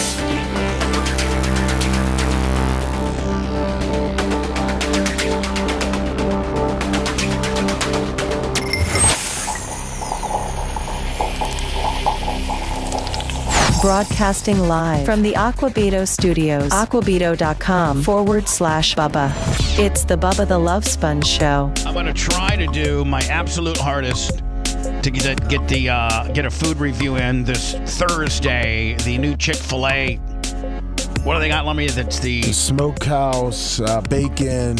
Smokehouse chicken Bacon sandwich. The Smokehouse Bacon Willie. Yes. I'm going to try to get that in this Thursday. Let me. I think I got my Ty J Armstrong body cam deal. Oh, great! So I might be able to send. If I could maybe do it on either tomorrow or the next day, I could give the footage. I could send that footage to Gary, and I could also send the Merch Cricks footage to Gary. and then get like 2 different angle willies. Yeah, and let him mix it up. Let him mix minus it up. Here's the story from the Texas school teacher, and she looks. Listen, nice breasts. She looks not very attractive at all. No, but when you're in 7th and 8th grade, you're not. You'll take any snatch you can get. Am I right? Sure. Snatch City, snatch City. 10, 10, 10, 20s and a 50. This is 31-year-old Kara Hernandez. Yeah, I mean, like. Well, the glasses are a huge problem. Take off the glasses. She looks off like maybe the Bobby Altoff girl without the glasses. Is that the interviewer girl? Yes. Yeah, I agree. You're exactly right, But we can work with that. I can work with her. I need to see the smile, make sure she's got a decent grill. Is that a neck tattoo? Or hickey? Or hickey? Or hickey. Or she was with Shay Shay and she got choked. She used to be a teacher at Ronald Thornton. Where? Oh, let me not. Don't give it to me now. Don't give me a lock-up Willie on the deal with a buffer kicker. Fox 26. We're going right into commercial after this stops buffering. It's going to go right to a commercial. Probably for a car dealership. I'm thinking skid steer. Teacher at Ronald Thornton. Let me listen. I need to go do a refresh. Sometimes my illegal cable stream does this. Very frustrating because who do you call about? You're illegal. Yeah. Who do you call? I mean, who do you call when you're getting your cable from Guido down the street, right? You can only turn it off and turn it back on so many times. Seth says when he's getting his cable from Guido down the street, he doesn't know who to call and complain with when he's having issues. Yeah, because Guido says, "Don't ever contact me again after we do our deal."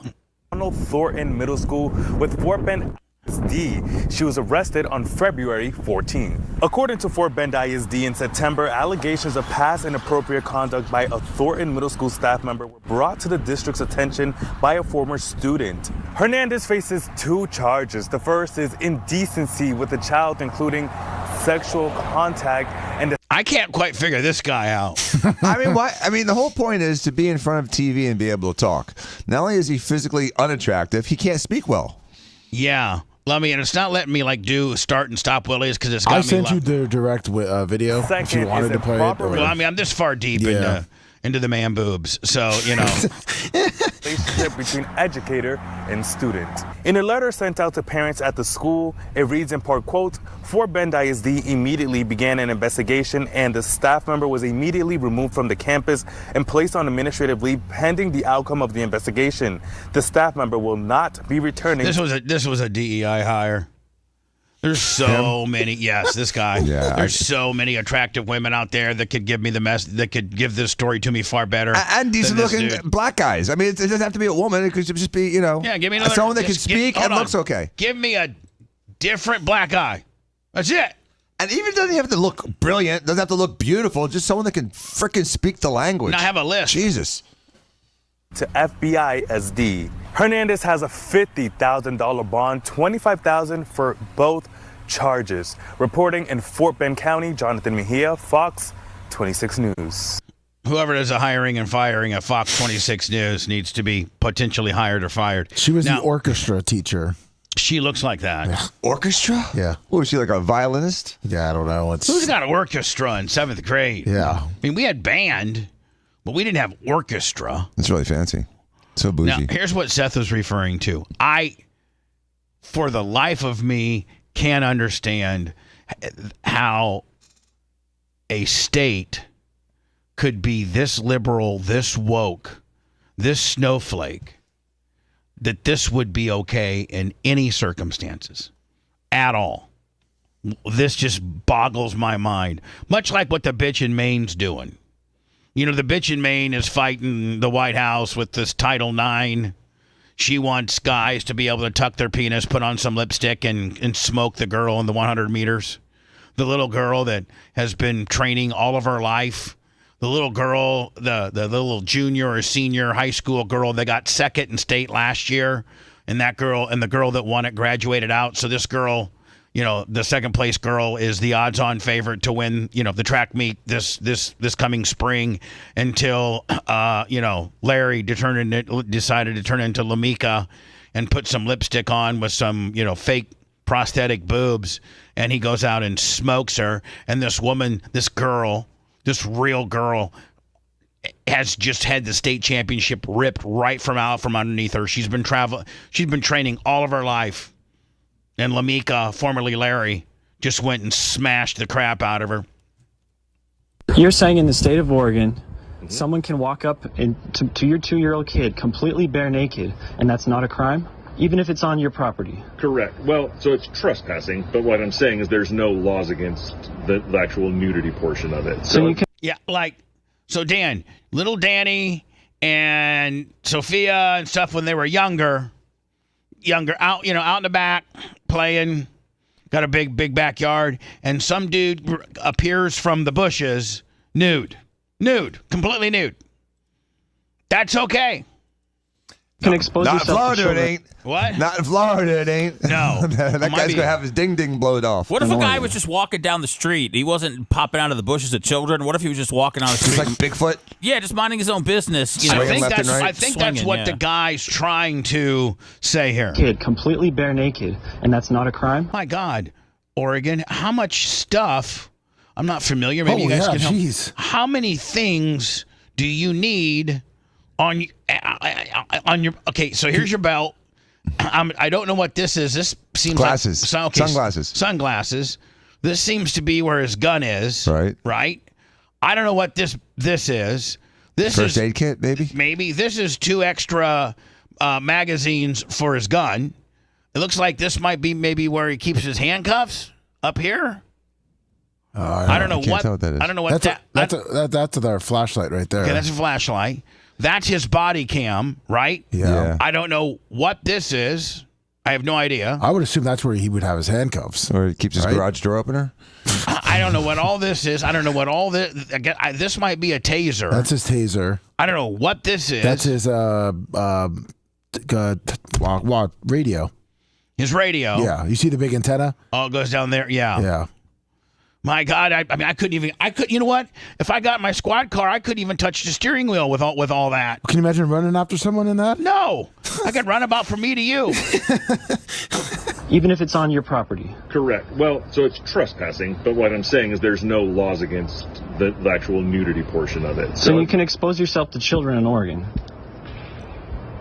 Again, if you're not doing it for sexual gratification or the gratification of somebody else, yes, you are allowed to walk around in public naked. On private property, this is where I live, and someone just came and exposed themselves to my 2-year-old boy. And this officer's saying that... No, what's that, Dan? How do you define the gratification part? You know what I mean? Like, how can you say, like, you get into the guy's head? I mean, do you literally probably have to do... I mean, I'm going to try to... In a sexual act? I'm going to try to have to be, fairly... dance around this, but it would probably be... Are you erect or not? But you can have an erection just because you have to urinate in the morning. True. You know what I mean? So, you get up in the morning, you go to your morning paper, and you got morning wood, and you walk outside naked. I mean, that's not sexual. That's you have to pee, and it's in the morning, and you're getting your paper. Might as well just pee off the porch at that point, right, since it's not illegal. Just pee on That's what Seth would do. Seth was like, listen, I am picking up the paper. I got a boner, but it's not a sexual boner. It's I have to urinate boner. So I'm going to go ahead and urinate right here, since any kid going by my house right now knows that Uncle Seth is just urinating. And that's the St. Louis Arch. I'm not trying to sweat you. I ain't trying to even know. In matter of fact, get off my property, because I'm peeing off the porch. Pee into the sky. It's not a crime. So a naked person came up onto my property here, approached my 2-year-old kid, completely naked, which I ran over to him and covered his eyes so he wouldn't see. My obvious thought... Covered his eyes? How about smashing the guy that's nude in the face? This side money, Tom, this is not real. ...is to call 911 as someone's indecent... Well, I mean, he did get... Why would you not take a swing at the guy? Are you saying the cop? I mean, No. It's awkward to fight a guy naked. Yeah. Seth, and if you've ever seen like YouTube stuff or not YouTube stuff or like X stuff, as soon as a guy pulls his pants down, the other guy runs away. Dan, I get every it. single time. And I'm not the toughest guy in the world, but if someone's getting naked in front of my daughter, I'm gonna do something to that guy before flying drop kick. Yeah, before I cover her eyes. Right, that's what I'm saying. Before you cover the guy, your little daughter or son's eyes, how about a kick right in the balls? Right. How about a nice swift Martin Gramatica kick right That's right. Right. Nothing will make a guy decide to maybe potentially put on some clothes the next time he's in your neighborhood when he's been kicked in the balls. Yeah, but what he could. Nothing's worse than getting kicked. I'm not talking about a graze. I'm not talking about how you rack yourself on your bike, but I'm talking about a bona fide straight toe to the testicle, straight kick to the balls. Well, then that guy might be going to jail though for in Oregon. Exposing themselves to my child on my property. That's At what point did this become? That's the difference between living in Oregon or living in like Polk County. Because some naked guy rolls up to your kid in Polk County and you take a shotgun and blow him in two, Grady Judd's going to pat you on the back.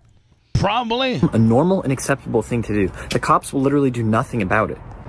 They're basically saying we have to wait for that. Now, is it tough to live in Oregon and Maryland, Maine, some of these really Minnesota, some of these very liberal states? Is it tough as a conservative to live in these states? Do you almost feel like the system's against you? Like you got your gun, just saying there's distinct differences between conservatives and liberals. And in a like I said, Polk County, conservative Florida, but then you take conservative to a whole nother level when you're in Polk County. Like, that's drastically different than living here in Oregon. Go ahead and be a nudist that walks up to a 2-year-old in Polk County, and that might be you might get shotgunned. You might get killed. Oh, yeah. And Grady comes on the next day and has a picture of this guy. Do you know what this guy did? I'll tell you what he did. He picked the wrong house to go to because the house that he decided to be completely nude at had some kids playing outside. And the kid's dad happened to have a shotgun. And so you know what the kid's dad did? Rightfully. Turned him from a he to a she. Rightfully is within Polk County. If you want to roll up in nude and show your penis to 2-year-olds and your dad happens to have a shotgun, that gets you shot here in Polk County, ladies and gentlemen. I encourage, sometimes Grady will even say, I encourage, if somebody rolls up to your children fully nude, I encourage you to defend your cat, to shoot them. Well, he actually said, during those riots when people were coming up to people's houses and people were having to have standoffs, he said, shoot them. Shoot them. Grady Judd, Lummy might be able to find me a couple different press conferences where Grady Judd, the Polk County sheriff down one county away from where we are, literally on dozens and dozens of instances while describing people doing bad things, have encouraged the people of his county to quote unquote shoot them. Shoot them. If a bad guy decides to break into your house and you don't know who it is and you feel for fear, I suggest that you shoot them. This looks like there's the ones from, I guess if you get carjacked, he says shoot. Yeah, I mean, a lot of times these public sheriffs and things like that will somewhat shy away from deadly force because they don't want to ever come back to it them civilly and stuff like that. Right. And they don't want vigilantes. Right. And here's the deal, man. They're elected officials, and the person running against them will use that soundbite against them, saying we got such an unhinged sheriff here that he told people to shoot. Well, first of all, I don't know that Grady Judd has had an opponent in the last 4 elections. Nobody runs against him. Unopposed. And I remember one time I actually was doing a ride-along with him, and one guy ran against him, and Grady got 96% of the vote, and he was mad because 4%, didn't vote for him. He was Saddam Hussein? He is. Virtual. I mean, he was so mad. Sheriff, you're not allowed to use that. I sent you another one too, Grady, after this one. Is this one? Which one's better? This one's, the one I sent now is the one about during the looting. So you're trying to say that the one that you just sent me probably will be a little bit better? Yeah, that's one that you guys talked about. All right, here we go. This is how our sheriff rolls right here. In social media, but we have received information in social media that some of the criminals were going to take their criminal conduct into the neighborhoods. I would tell them if you value your life, you probably shouldn't do that in Polk County, because the people of Polk County like guns. They have guns. I encourage them to own guns. And they're See, people in Minneapolis, Dan would die if they heard this. They can't even like they would get anxiety. They go crazy. Going to be in their homes tonight with their guns loaded. And if you try to break into their homes to steal, to set fires, I'm highly recommending they blow you back out of the house with their guns. I mean, but we have. I'm just saying, man. I'm just saying. That person to do something more serious to your kid before we can intervene. So you can literally be, a nudist and walk around in Oregon with your wiener hanging out. And as long as they can prove that you weren't, sexually aroused, or your arousal wasn't intended for the 2-year-old or the children that might potentially see your nudity, then you're okay. Yeah, that's disgusting. I remember when I was in New Orleans, they talking about, carjackings. They actually passed a state law that said, you can use lethal force to defend your car because, historically and through common law, you're not supposed to use lethal force to defend property. But when you start, applying the castle doctrine to your car and have statutes that say literally, you can use lethal force to defend your car, the carjackings in the New Orleans area went from, way over what it should have been to zero. So it dropped to zero. Is like the threshold, whereas if you're in your car and a person is trying to get in your car or break your window or try to, basically forcefully get in your car, you can shoot them. In Louisiana, and I believe in Florida now you can as well, but not in every state because, again, it's a tweener. They may have that, you have the ability to press the gas and get away and distance yourself from the threat. Hey, listen, I'm all about the castle doctrine extending to your vehicle. I would love to shoot somebody. And if I'm in my truck and some guy some whack job has road rage and pulls me over and he's got a baseball bat or something like that and he's trying to I think I should be able to blow him away. And it looks like you can in Florida. Yep, you sure can. Can you read the law, Lummy? I know you don't like reading. Florida statute section 776. Listen, take your time. Do a real decimal points. Take your time. Do a real good job. Yes, sir. Pay attention. Don't get thick tongue because a lot of times you get nervous and get real thick tongue. Yes. Because you're about 3 vodkas deep right now. Yeah, I need 4. So just go ahead and read us the Florida state statute castle doctrine that applies to your vehicle. Go ahead. This law permits deadly. You didn't say you got to give the number. Oh, sorry. Again. Florida statute section 776.012. This law permits deadly force if it's necessary to prevent imminent death or great bodily harm or to stop a forcefully felony like carjacking. However, car theft, where the owner isn't in immediate danger, presents a more complex legal scenario. You are allowed to use deadly force when being carjacked. So that means if you see someone breaking into your car in your driveway and you're not in it, you just can't go out there and blow his head off. Right. But if you're driving and some guy's trying to pull your door open and get into your car, you can shoot him through the window of the car. Right, which I love. That's specifically what that law is saying. Lummy, this is this. Okay, here, Bob, just one last thing. There's an assumption now in Florida that if someone is trying to enter your home or your car, that they are going to do you great bodily harm. That's the difference. That's assumption. So the difference is that guy that's running from the police or just trying to get your car, which means usually a carjacking consists of them opening up your car while you're in it, grabbing you, throwing you out, and taking your car. Yeah. And so that person doesn't have to be armed, doesn't have to have a baseball bat, doesn't have to have a firearm, doesn't have to have anything. Just his actions. Is that enough of a threat? Of opening up your car door, trying to get in your car door, and take your car warrants you to give him some nice upper chin lead. Yes. Boom. And I got to think, man, you got to be a pretty damn bad shot if you can't shoot a guy that's at your door trying to get in your car. you may have never shot a gun in your entire life, but you have one. I mean, you can't miss that shot. There's That's one problem with that. What? How loud it's going to be. You're gonna have inside of your car. You're gonna have tinnitus. Oh yeah, for a day or two. You're going. Well, listen.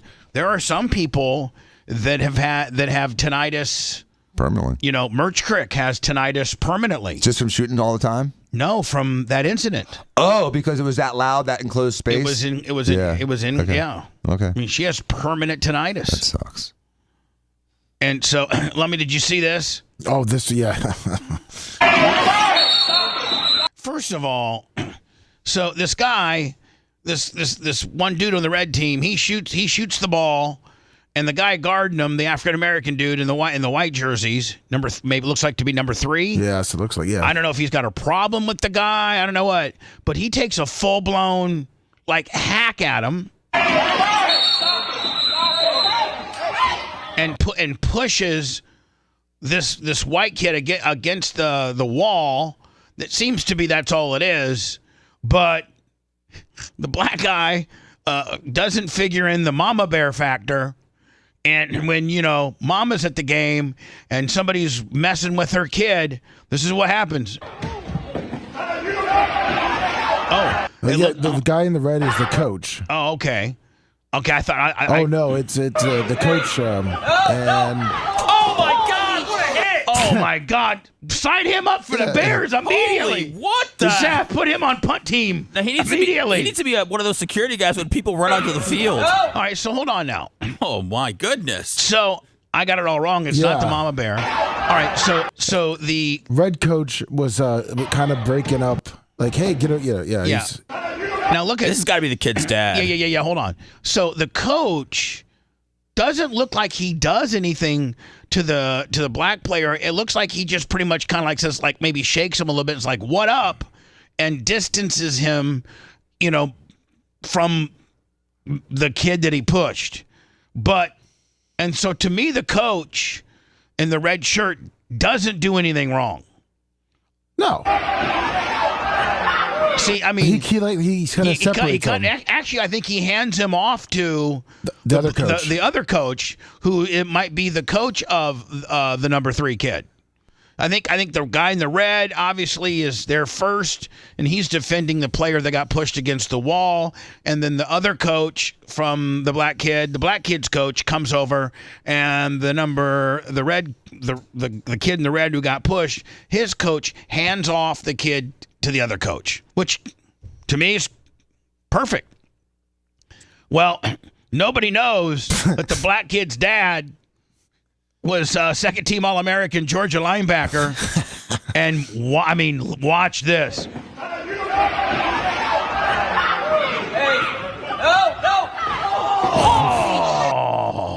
Seth, does that make you a little nervous about coaching now? Oh, there are just... And he comes out of nowhere.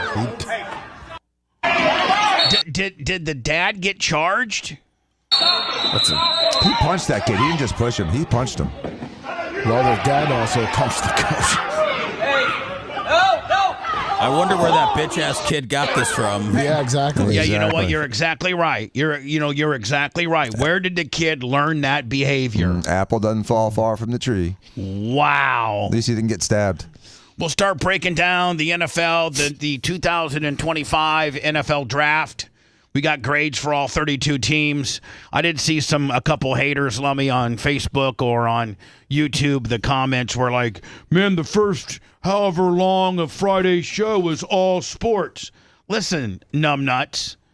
We have about an 80-20 composition of men to women. Is that? And so most men... Sports are gay. Talk about tariffs, man. Most men Friday were talking about the first round of the draft, how Shedeur had slipped out, how far will he go. So yes, us along with probably the majority of all men skewing programs talked about the draft. The draft comes around once a year. It's so popular that they have it on a regular network, ABC. and Lummy, 600,000 people attended. I'm sorry. They say that you get counted 3 times. So like if you went all 3 days, he would count that for 3 different people. So I don't know.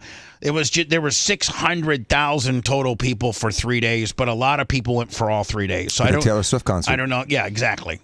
But I mean, it has become a big production. It's highly produced. And this year's draft had something that no other draft has ever had, and that is a big didn't he play 6th in the Heisman? I think so. Yeah, he was in the top 10. So, arguably, he was quarterback rated number 2. He was the number 2 rated quarterback in the league. There was a 96% projection that he would go in the first round. There were all these different scenarios where Cleveland, the major players were, and correct me if I'm wrong, Seth, Cleveland, the Giants, the Steelers, and the Raiders. Saints.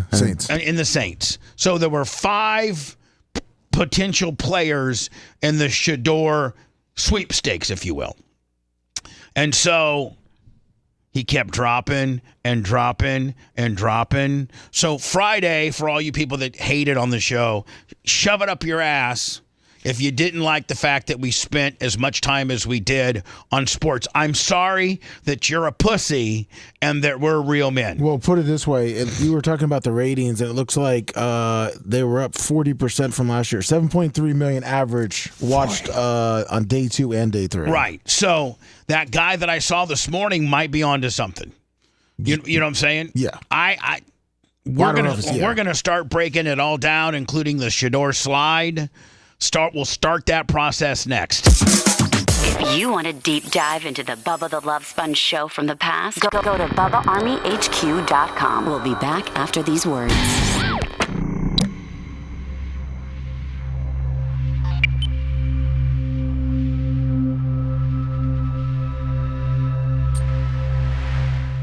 Okay. I sent you. Dan, did you get that? What? Which one? Your address? I sent you. We're on hot mic, Dan. Just that thing that I sent you tomorrow. Type in and see what it says. Okay. On your GPS. I sent you just about an article just about how the ratings, how they were up, and just for the Shedeur thing.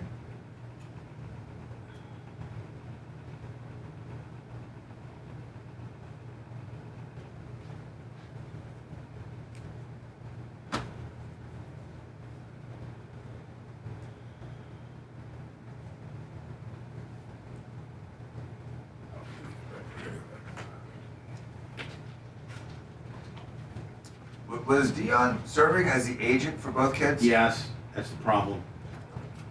Well, Shiloh now has Drew. Yeah. Rosenhaus. Yeah.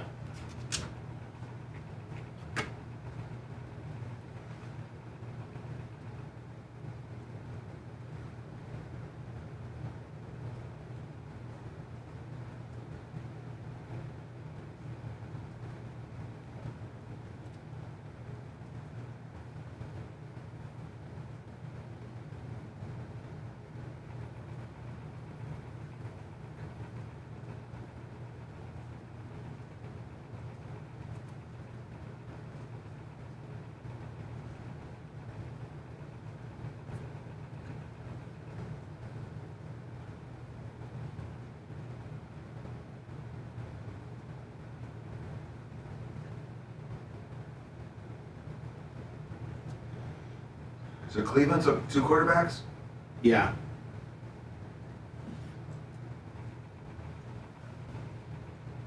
It's so funny because he was like, I'm not going to Cleveland. Cleveland has no clue.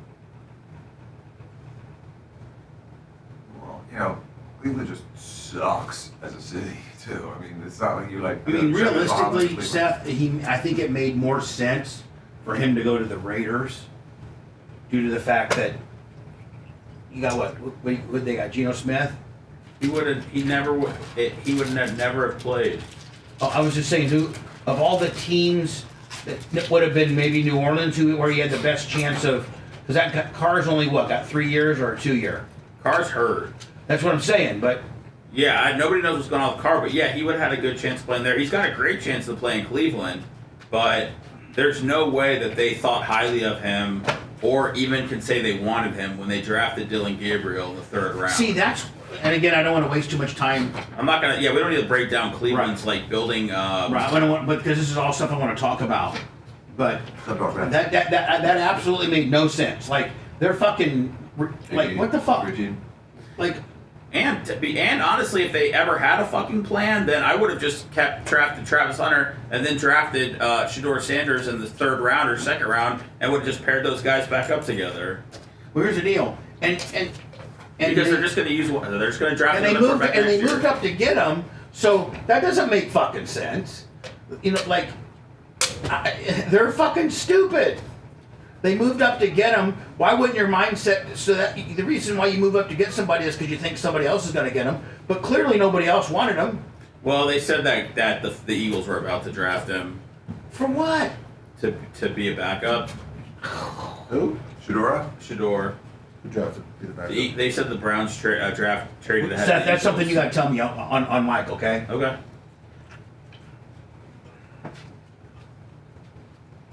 I don't know what they're doing.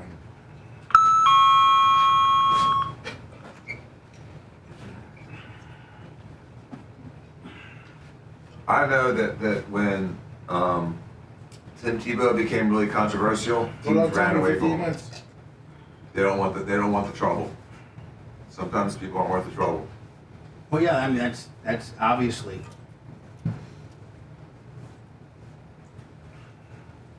Was he the highest or second highest paid NIL guy in college? Highest. Number 1? Yep. Wow.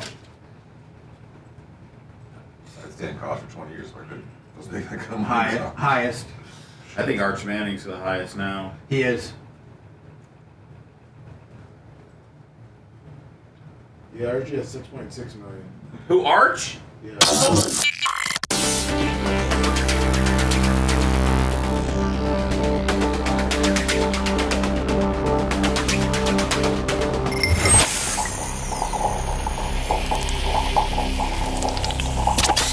Broadcasting live from the Aquabedo studios. Aquabedo.com/Bubba. It's the Bubba the Love Sponge Show.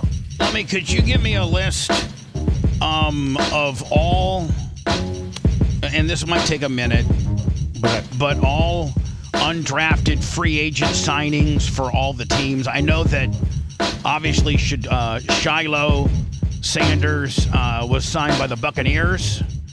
I'll be speaking to Deion later today about maybe having Shiloh on the air. This is that really, really, really, really, really, really big dude that I feel was not ever properly coached because from the Florida Gators, this is like one of the biggest human beings ever to attempt to play football. He is what? He is, let me see, he is 6'5" or something, right? He's, yeah. Oh. By the way, the Buccaneers signed him. Former Florida defensive tackle Desmond Watson, the 6'5", 464-pound behemoth, is signing with the Bucs on a deal that includes a $20,000 signing bonus and $50,000 guaranteed per his agent E.J. Gonzalez of Grady Sports Agency. Now, I watched this guy. If he would have been, if they just would have worked on just one thing only, quickness off the ball. He didn't have to be, if he could just have improved his 5-yard quickness burst and stayed low. Yeah. All he did was stand straight up and not move. And that's the problem. And all you do was he'd usually line up either head up on the center or in the gap, and you just, one guy'd hit him low, one guy hit him high. Yeah. I mean, he was as defensible as, and so they didn't. Now, had he been like a Tony Saragusa or a Fridge, because Fridge, now listen, this guy makes the Fridge look small, but when the Fridge came into the league in '86, the Fridge was big. by 86 standards. And that's just a thermos. And so Fridge was low and quick off the ball. The Fridge was so athletic, he could at one time dunk a basketball. Yeah, this guy's definitely not. This guy is a joke. And he's a joke? You really think he's a joke? No, he's a joke. Like Bubba said, he stands straight up. All he had to do, Dan, is they just needed to teach him to bear crawl from you to Lummy. Literally, fill the hole. All we want you to do is bear crawl from 3 yards.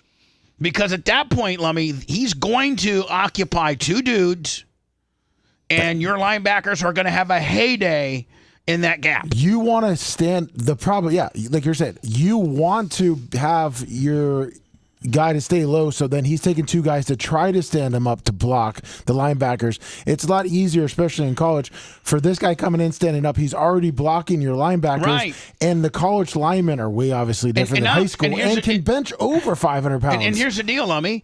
After a guy seals him, after this guy goes straight up. Yeah. Okay. Center locks on because you can hold now within the numbers. So a center locks up. Okay, boom, boom, and now your guard's free to go pick that linebacker, exactly, or go pick that, on the defensive end. And so, but if this guy shoots in low, bear crawls, now that guard cannot release off of him and go get somebody else. They have to worry about this guy. And plus, what he's doing, staying high, like I said, he's blocking the vision of the linebackers, so you can pretty much hide behind him. During practice, if I was the Bucs, I would just have this guy, while they're out running sprints aren't going to help this guy.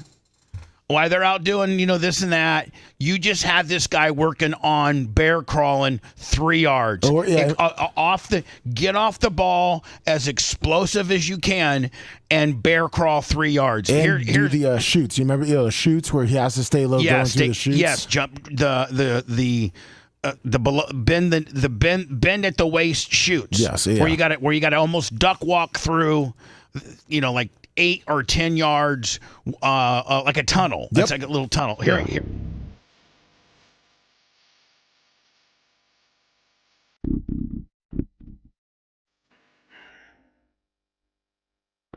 I mean, he was. I'm going to tell you something right now.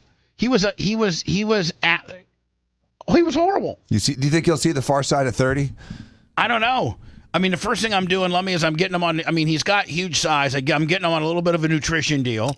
I mean, once the Bucs own you, Dan, they can put weight clauses in your contract. They can put all types of different deals in there. They weigh you every single day at camp too. Yeah, every single day, and they get on your ass if you're supposed to be something and you're not. I remember. I forget where it was. Maybe Seth remember, but I remember it was a high-profile dude. And he was in the Pittsburgh Steelers system, and his weight, his magic number was 270. That's what he needed to weigh. I think he was a linebacker, or I don't know what the hell it was, and he weighed 270.8. And Tomlin made him run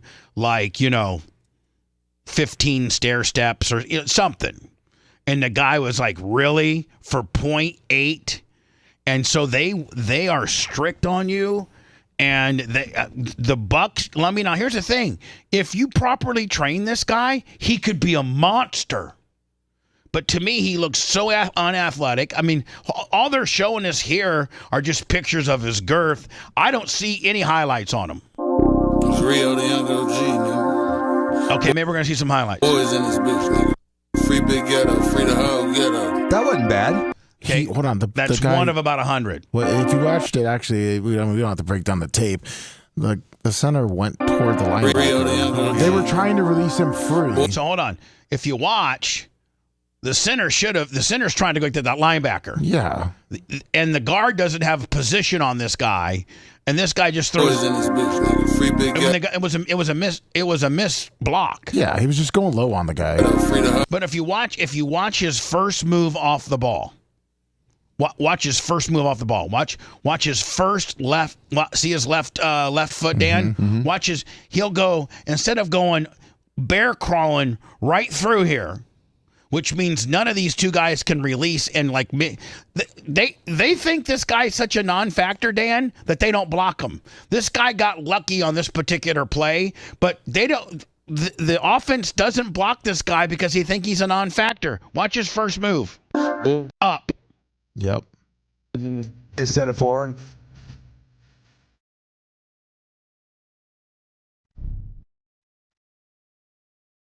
All right, where's he at here? Right, 21. Right here. Yeah, he's getting blocked. I don't know what the fuck going on. Hold on, and in this play, man, the guy just ran into the pile. Yeah, that's the highlight. Still shit talking. He's got the ball. He stole the ball away. He picked the fumble up. This shit's still in me too, man. He's not weak. He needs proper training, Bubba. I think this guy's got potential. No, Dan, I think he's got potential too. I think, if you remember, I opened the segment by saying in college he was miscoached. Mm-hmm. Absolutely miscoached. The guy's a monster, but he needs to, we'll see what 6-7 highlight plays here. He should have had 35 highlight plays. Bubba, you should contact the Buccaneers and tell them I'll volunteer. Just say that you'd like to be out there supervising this because you see massive potential. I'm nodding off, wasting ashes on my Burberry. High as fuck, tired of smoking. Yeah, I can't go any. I mean, I guess I'm going to play it without any sound. Just yeah. I'll tell you what I'm doing, Lummy. I'm doing a push gimmick and putting this guy to grab the ball. Right? Yeah, pretty much. Oh, as a fullback. All right, so let's watch him He here. seems to be difficult to tackle. I mean, he's. By the way, he played I think 4 or 5 years, and there was a 50. What did you see? 5 plays. Yeah, exactly. I mean, if that guy just learns to, instead of standing straight up, to literally be on a 4-point stance, and he should be going for both. Let me never straight up on the guy. Nope. Always gap, and you're going for both the guard and the center's knees. That's what you're going for. He's going to get a wake-up call on the NFL linemen. Oh, those NFL linemen will kill him. Yeah. Absolutely kill him. I sent you that list you wanted, too, of the free agents. Oh, you did? Yes, sir. Oh, thank you. I'll start with that. These are the 32 teams in the NFL and the list of unsigned free agents that and where they went to. Where's it? Right here? Let me. Yeah. Okay, boom. Cardinals picked up. I don't really know of anybody. I mean, is there anybody of any significance there? Josh Fryer. I don't see. Atlanta picked up a lot. A lot. I don't see. I'm just trying to see schools and Michigan State, Miami. It'd be interesting to see if any Colorado guys got picked up. Buck's got a Colorado guy. Well, 2 actually. Shiloh and another guy. I think there's some wide receiver. Ravens picked up Shepard. Did they get Shepard or did they get? Yeah, did they get Shepard, Lummy? I'd have to look. I can't remember who. Baltimore. I'm trying to pick Baltimore. Okay, we're just going through. These are unsigned free agents, meaning guys who didn't get drafted, but then these teams reached out to them and signed them to an unsigned deal. Oh yeah, it was Shepard. Here's the Bills. Bills were pretty active. I'm looking at colleges: LSU, Miami, Washington, Virginia Tech, Carolina Panthers. Look at all the guys. Now, Dan, they'll all show up at that little camp. Seth, do most of these guys end up getting cut or practice squatted? The majority don't make the team or make the practice squad. Yep. Either or. Yeah, right. They're just warm bodies for camp. They need, and then they're guys that like Jacoby George was a great player at Miami who didn't get drafted. Like you'll give him a chance and see if he can shine in camp. But if you like Victor Cruz went undrafted, Tony Romo. There's not really an extensive list of guys that went undrafted and even had careers, let alone huge ones. Here's the Bears: Oregon, Michigan State, Texas A&M, TCU. Got a safety out of Louisiana, LSU. Bengals, defensive lineman out of Notre Dame. I'm looking for if you see any names. NFL Academy, is that the European thing? What do you mean? Do you see under the Bengals the school? Yeah, the schools. Like the 4th one down above. Yeah, NFL Academy. NFL Academy. I have no idea. Maybe Google it. Yeah, that's Browns. Like an IMG type thing. Browns. Don't see anybody really of any significance. Cowboys, Not really. Man, Broncos went crazy. Now, Seth, a lot of these guys don't even make the team, but a small percentage of them, they make the practice. I think you can have. What can you let me have? Is there 11?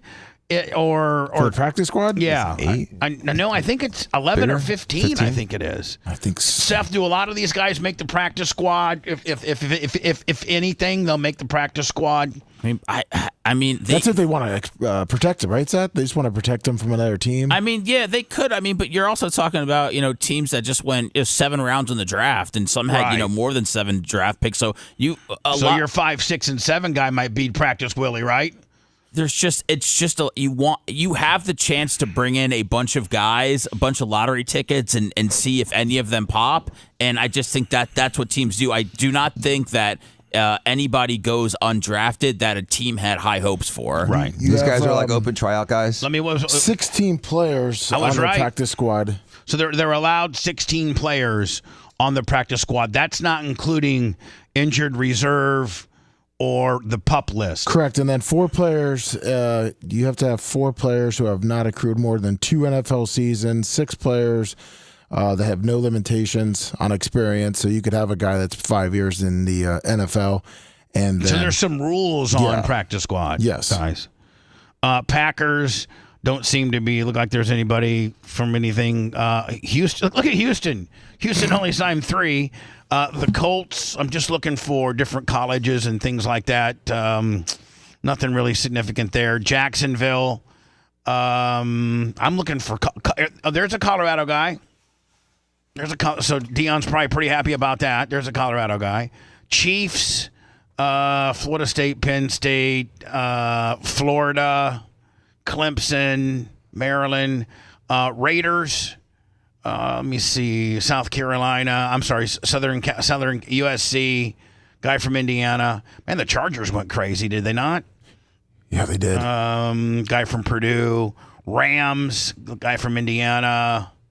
Boise State. Rice. Where's Rice at? Texas.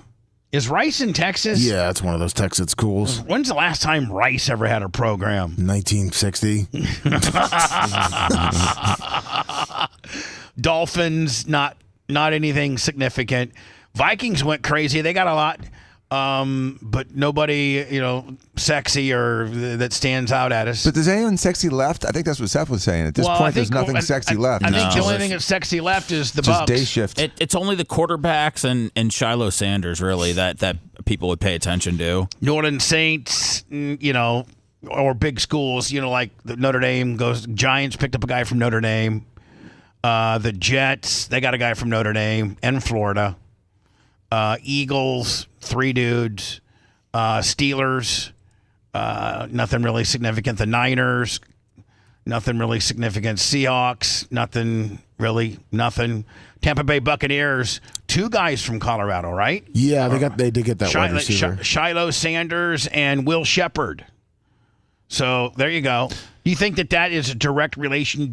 Lummy, do you think that that's a direct result as that Todd Boyles and Deion have a good working relationship? Well, I think the Will Shepard guy is a pretty good wide receiver, though. Oh, really? Colorado had the most wide receivers drafted. Oh, did they really? Yeah. I did not know that. Now, what's that saying?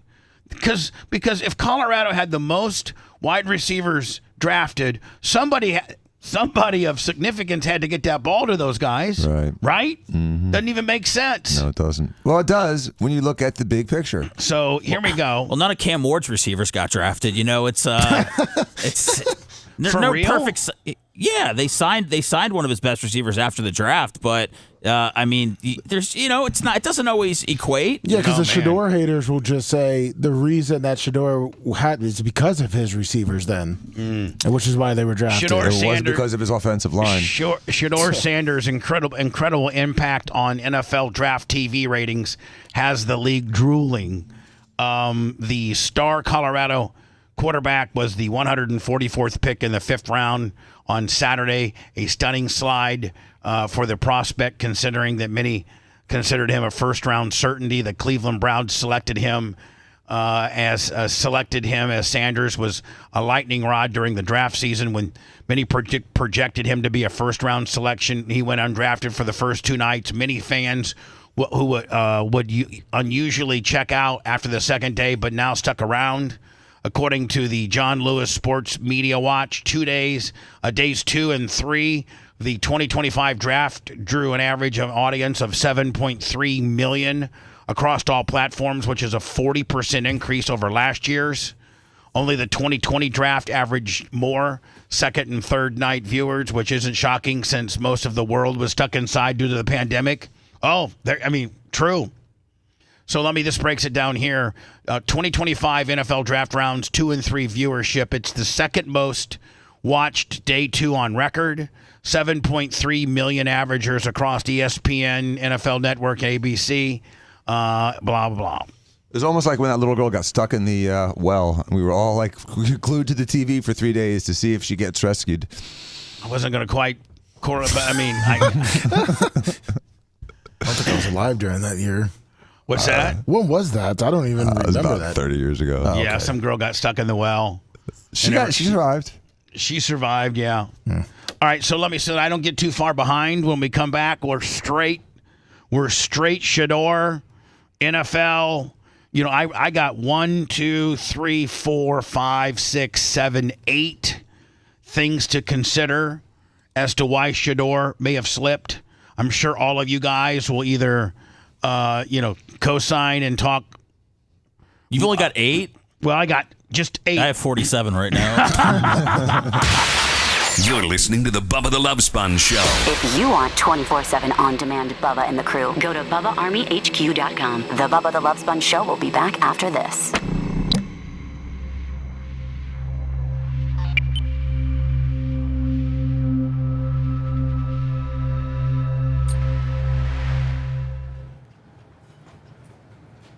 I think the Will Shepherd kid he'll be one of those practice squad kids that. They got Tez Johnson too, man. He was supposed to be late round. Well, he was supposed to get drafted earlier, but he was only very light at the combine, and he only ran like a 4.8 or something. So yeah, well, Shepherd ran I think a 4.59 this year. No, Shepherd's good, man. They got a lot of great wide receivers. Yeah, they'll protect him.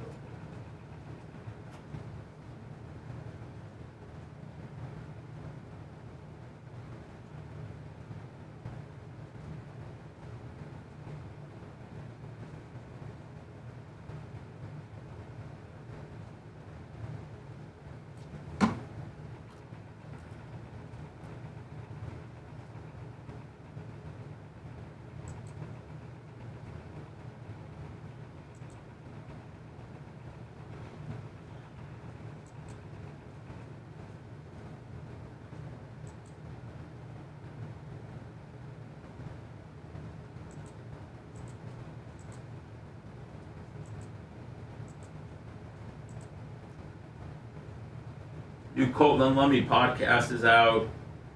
Great Babe and Cheapskate.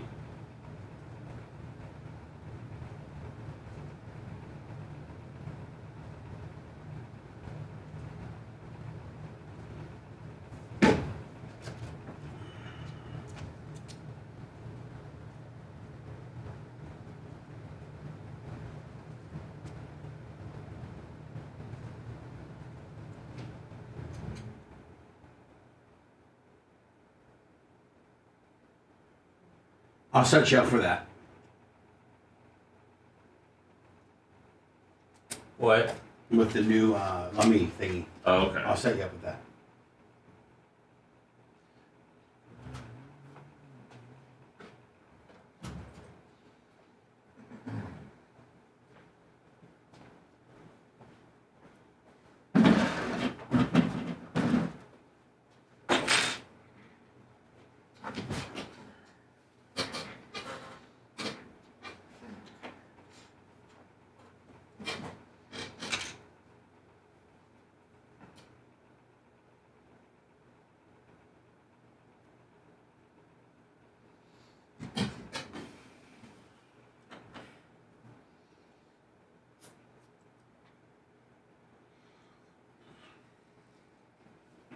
man, people can say whatever they want about Shedeur, but I think he did a great job handling everything.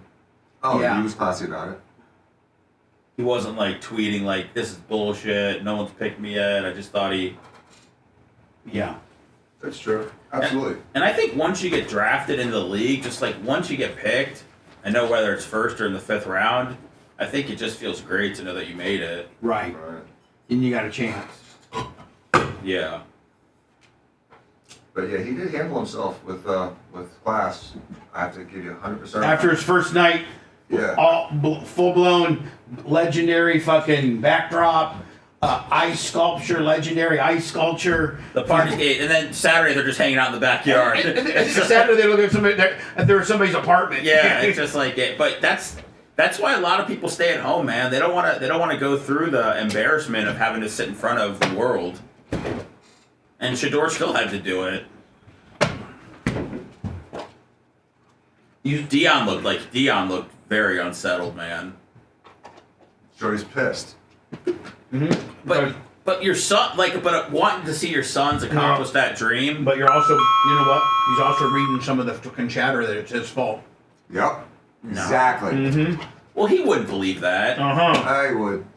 He wouldn't believe it's his fault. I think Seth, I think that he has the type of intelligence that although he looks like he runs wild, that he does listen to other people and will take a step back and reevaluate Very much and so. pivot. Very much so. Right? You know, I agree. I think he made some mistakes throughout this process, and he'll learn from it. But yeah, he doesn't have everything figured out. I just felt that he was really feeling for his sons, Yeah. Yeah, but even Drew Rosenhaus completely fucked over Eric Rett. You know what I mean? He's not a perfect manager either. They're not perfect. They make mistakes. Damn, he's been going that long since Eric Rett. Before that.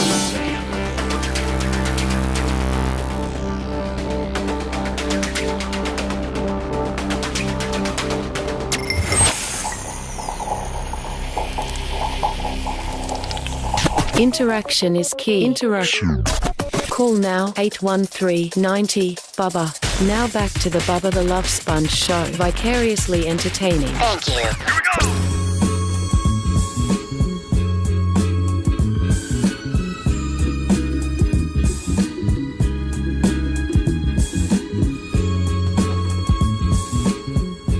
Lummy, I looked at our X this morning. I didn't know, but I love this.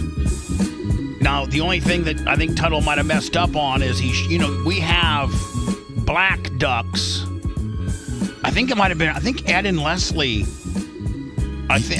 Chuck and Leslie. I think Chuck and Leslie gave us the ideas. The yellow ones. Yes, they're the ones that got the first Bubba Army duck with the QR code. They sent us, like 50 or so. And then we went and made a bunch of black ducks with the Bubba Army QR code. I say I have a bunch in my car so that when I see a Jeep, I'll duck them. I'll Bubba Army duck them. The only thing I think Tuttle messed up on is he didn't have any Bubba Army ducks to give these people. He's a duck without ducks? And yeah, we're live on X. Okay. So Tuttle did this. I don't know. He wants to also know if he could get $25 for the duck suit he had to buy. Did he have to buy some ducks? He bought that duck suit that he's wearing for $25. Yeah, of course. Okay. Absolutely. But here's the deal where he messed up, completely choked, is that we have our own. I got 300 Bubba Army ducks upstairs. He could have taken a box full of ducks, and while you're interviewing these Jeep people, you say, hey, it's like he really messed up here. We specifically got what the story that he's trying to do about going to a Jeep convention dressed up like a duck representing the show. We have ducks. I could understand your frustration. Dan, that's like, I know, I get it. That would be like your office manager going to a plastic surgery convention without any brochure. Hold on, let me take this back.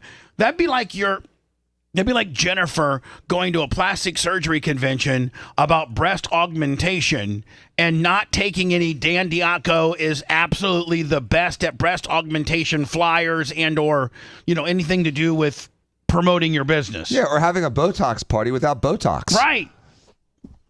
Jesus. Tuttle, do you not know that I have 500 of these ducks and that gives you a better in when you walk up to these people and interview them about their ducks, that you have a Bubba Army duck to give to them? That creates a whole different type of interview potentially. Job you've seen since you've been here. Tuttle here with the Bubba the Love Sponge Show. And by the way, I want to make sure everybody understands that I absolutely love the grind.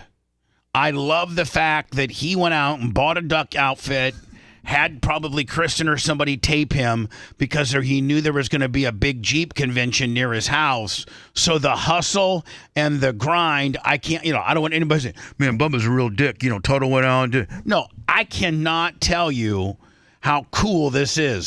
Seth and I often talk about us doing ancillary stuff.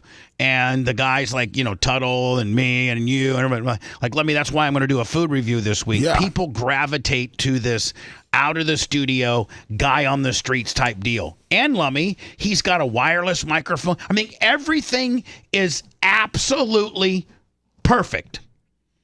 He's got a wireless microphone. I don't have the audio type problem that you and Colton had when you went out to the beach. Yep. He completely, absolutely nails it. I'm so thankful. I'm so appreciative. It's just that an absolute no-brainer why he doesn't. We have what these people are looking for. They're not necessarily looking for a goofy guy dressed up in a duck outfit interviewing about their ducks, unless that guy's got a duck. If that guy's got a, hey, it's Tuttle. I'm here at the 201-825 Volusia County Jeep Inn, and I'm going to run around and ask these people about their ducks. I'm dressed as a duck, but I got these, but I wish I don't have one with me. I could have Lemmy run upstairs if you wanted. Lemmy, while we're on the air right now, will you run upstairs? Yep. And grab a couple of ducks. All right. Again, after Chuck and Leslie sent us our very first duck about a year ago, I had Merch Creek get a hold of a manufacturer and make these. And every duck, I wanted to make a duck that really stood out, so I made a black duck because nobody ever sees a black duck. And on the black duck, it's got our logo, and then it's got a QR code that you hit, and that takes you to a landing page that has all of our whole, it has our Facebook, it has our X, it has our Twitter, it has our YouTube, it has Bubba. I think it takes you right to Bubba Army HQ, and so and it's probably one of the cooler ducks out there because most ducks are just stupid ducks. So now, your ducks are awesome. The Bubba ducks are great. Oh, the Bubba ducks, they're a great duck. They stand out. Mm-hmm. And they're fun to give, too. I've given a few. Yeah. People look at them and they smile. It's curiosity. At Jeep Week 2025, and we're going to get down to the bottom of what the ducks are all about. I know. So if you're getting down to what the ducks are all about and you got a duck, Seth, help me because you're in the content with me business. Would it not just be the ultimate explanation point if he handed them, well, I got a duck? Well, I don't know how he's supposed to know that we have ducks. He's seen them. Or at least hold on. Tell me, Lemmy must be having problems finding the ducks upstairs. If you are, just come on back down. Merch Creek may have hit him somewhere. Okay. You know how he knows that we have ducks, Seth, is that he tells us. Here, throw one to me. So is that when we have our meeting, and maybe this was obviously done pre-meeting, is that he tells us he plans on doing this. And so if he would have said during our staff meeting, hey, the 2025 National Jeep Convention, I'm going to plan on buying a. I knew nothing about this. Well, I'll take the blame for this. He called me when I was driving to Rosh Hashanah dinner last Saturday, and I didn't get a chance to answer. And then he texted me and said that he was doing this, and he wanted to know if he would be able to get the money back for the duck suit. So I guess I probably should have told him at that point that we have ducks. I wasn't thinking about it. Look at that. I mean, if he walks up while he's doing this, and hey man, just want to let you know you got a real nice Jeep. I'm dressed up like a duck, and guess what? I bet you don't got a duck like this now, do you, buddy? You know, you can take your phone and scan the QR code, and that takes you right into the QR code's rather than the duck's ass, right where it needs to be. Boom, a black duck, Bubba Army on the front, QR code on the back. Boom. Listen, I don't want this to my criticism of Tuttle not having ducks, not to underscore my appreciation of him going out and doing this. I will absolutely reimburse him for his suit. And I'll even give him a little bit for going out and doing it. Perfect. Hey, sir. But let's see what type of interaction he has with these people, and if he would have whipped out a duck. I want to see what's the best Jeep you have seen so far out here today. I think that Skittles one. Oh, a Skittles one? Any fine ladies out here tonight? I got a lady I can't even say. Tell me a little bit about your Jeep. I'm a big Marvel fan, so are you a Groot fan? Absolutely. Guardians of the Galaxy, man. Yeah. All right, so what is the ducks all about? Because I'm trying to figure out what the ducks are about. That's one of the main things I want to find out while I'm out here. So the young lady who started it, her name is Allison. Mm-hmm. And she was just really having a good day. She saw an awesome Jeep. She wanted to say hi, so she put a duck on a Jeep. So do the different ducks have different meanings? Like up in the villages, they have the loofahs on there. Do the ducks mean anything? By the way, great question. Yeah. Great question. Thing about like sexual preferences at all? No. Nope. WWJD, since it's Easter, what would Jesus drive? Would he drive a Jeep? Absolutely. Have you seen any good rim jobs since you've been out here? Can't say I have. No. All right. Tell me a little bit about your Jeep. This is a real fancy one. How much modifications do you have on it? Yeah, I mean, He's got a turtle on it. He does, and by the way, Tuttle nails it. He goes and finds the real, obscure Jeeps. The audio is unbelievable. He's asking good questions. But these Jeeps are duckworthy. But if the exclamation point on every one of these interviews was, I just want to let you know, man, I work for Bubba the Love Sponge. I don't know if you've ever heard of him. It's a self-promotion. And he's in the ducking world too. He's got we got our very own ducks right there. See, it says Bubba Army on the front, and then on the ass is our QR code. If you scan that tells you about Bubba. Boom, Lummy. Instead of making this all about the ducks, all about the Jeeps, it's all about the Jeeps with a Bubba promotion kicker. There you go. I've got right much. I've got a lot of stereo, suspension work. But I'll tell you what you don't got, buddy, is you don't got a black duck now, do you? No, I ain't got no black duck. I got green here. I got turtles and everything. Work and everything. I mean, it's got a whole lot of money tied up into it. Yeah. I'm homeless, but I live in this damn. Have you taken it off road? Do you take it off road at all? Not this one. This is the wife's, and this is the show one. Gonna stay clean. I've got a JK at home that we take off road. Did she ever ride around with the top down and stuff, if you know what I mean? Yep. Yeah, all right, yeah. What are the ducks about, sir? That was brought about by a young lady during COVID. She had a duck in her Jeep, and she wanted to put a smile on someone's face. The first Jeep she's seen. How about a smile on your face right now, buddy? Wait a second. This duck thing's only been going for 5 years? Yeah. Really? Yeah. I thought it was like a 20-year thing. No, it's 5 years. Jeez. So, Lummy, if you could tell Tuttle. Yeah. Well, I think that Wednesday meeting thing will help. That's what you know. I'm going to have a barbecue this weekend. Completely. Just not have any steaks. Completely blew it. I mean, man, what a hell of an opportunity. I mean, my God, I don't even know when the next time you're going to have that opportunity. I mean, you have to wait. Next year. I think that this Jeep, the Jeep show. So hold on. Lummy. Obviously, he has the duck uniform. Yeah. So that didn't go. He owns it. So I'll pay him for that. Grouper Lips goes to it every year. So is there another one? I'll find out from Grouper Lips within the next year. I'll find out. They probably have conventions every 2 weeks. I would say there's probably one every weekend somewhere. Yeah. So Tuttle, great job. Please know that we have ducks. Chuck and Leslie gave us this idea about a year and a half ago. It was a brilliant idea, and we have ducks. That would have just made all of this even better. This was Shedeur Sanders. Let me know. Is this the party he had the night of the draft? No, this is the after party. Oh, this is the after party. This is after I think he got drafted by the. Inside Shedeur Sanders' 2025 after draft party. Now, the pre-party that he had was unbelievable. He had ice sculptures, and he had legendary wallpaper, and it was unbelievable. I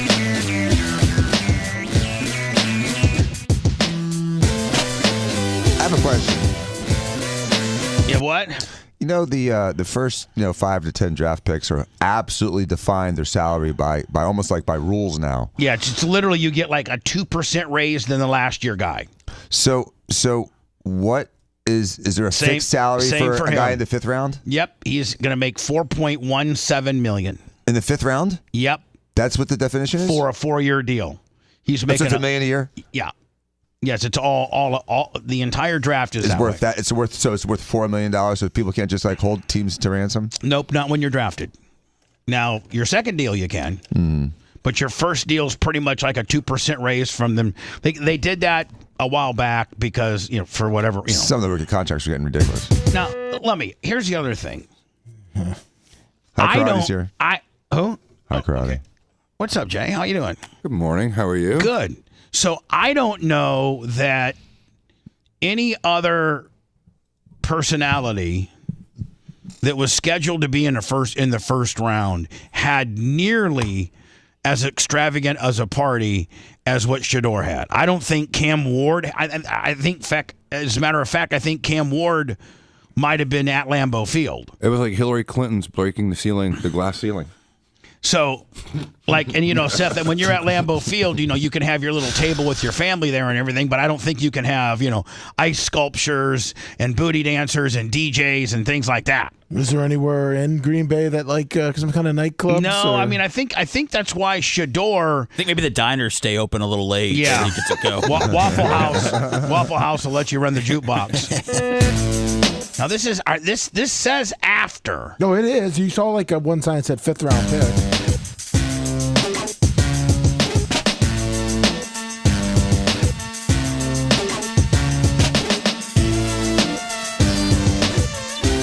See, I think this in itself answers a lot of people's questions as to why the guy slid to the 5th. Mm-hmm. Because it's a circus. May I ask a question? I don't think you guys spoke about it because I was listening earlier, but do you think, and I know it's part of his father's management style, but do you think that doing it his way without just going to the combines and just following the rules and following the leader like you're supposed to had an effect on him? Because I think this shows that point that he's kind of a diva before he's even. I think your question is, do you think that Deion had an effect on his dropping on the draft? And I think everybody in here, as close as Deion is to me and to the would say yes. And is that the failure, Dan, to follow the protocol of going to the combines and doing the passing with everyone else and jumping everything? He did the whole. I want to do it my way. He did none of it. Right. I think that's part of it. There's several factors. Obviously we all have our own opinions about it, but yes, absolutely. There's you evaluated a person. You've done it before as a team doctor. Yeah, there's heat, and whenever there's controversy, people, sometimes these teams run because they're talking about $50, $60 million contracts. I mean, if you look at both sides of the fence, and that is, you bring a guy like one of Tim Tebow's biggest knocks on him, and he made it in the league. I don't know where he was drafted. First round. Yeah, Was he a first? Okay, to the Broncos. Okay, so, but once Tim Tebow got into the locker room and established himself as a Bronco, with it came a lot of a media circus. And two things happened. Number one is the receivers wanted to shoot him because he sucked as a quarterback, and two, the teams were afraid of him because as he tried to move to another team, the controversy was too great. No one wanted to touch him. And that wasn't even controversy. He was just a religious guy. Yeah, I know. it's So unfounded. if the NFL will shun Jesus. If the NFL will put a black ball on Jesus, then they'll definitely put one on the because next the only thing that Tim Tebow ever was spewing was Jesus. Well, here's nothing negative. Never got in trouble. Here's the dichotomy: is that he got in trouble for taking a knee for Jesus, and Kaepernick got celebrated for taking a knee for, what was it?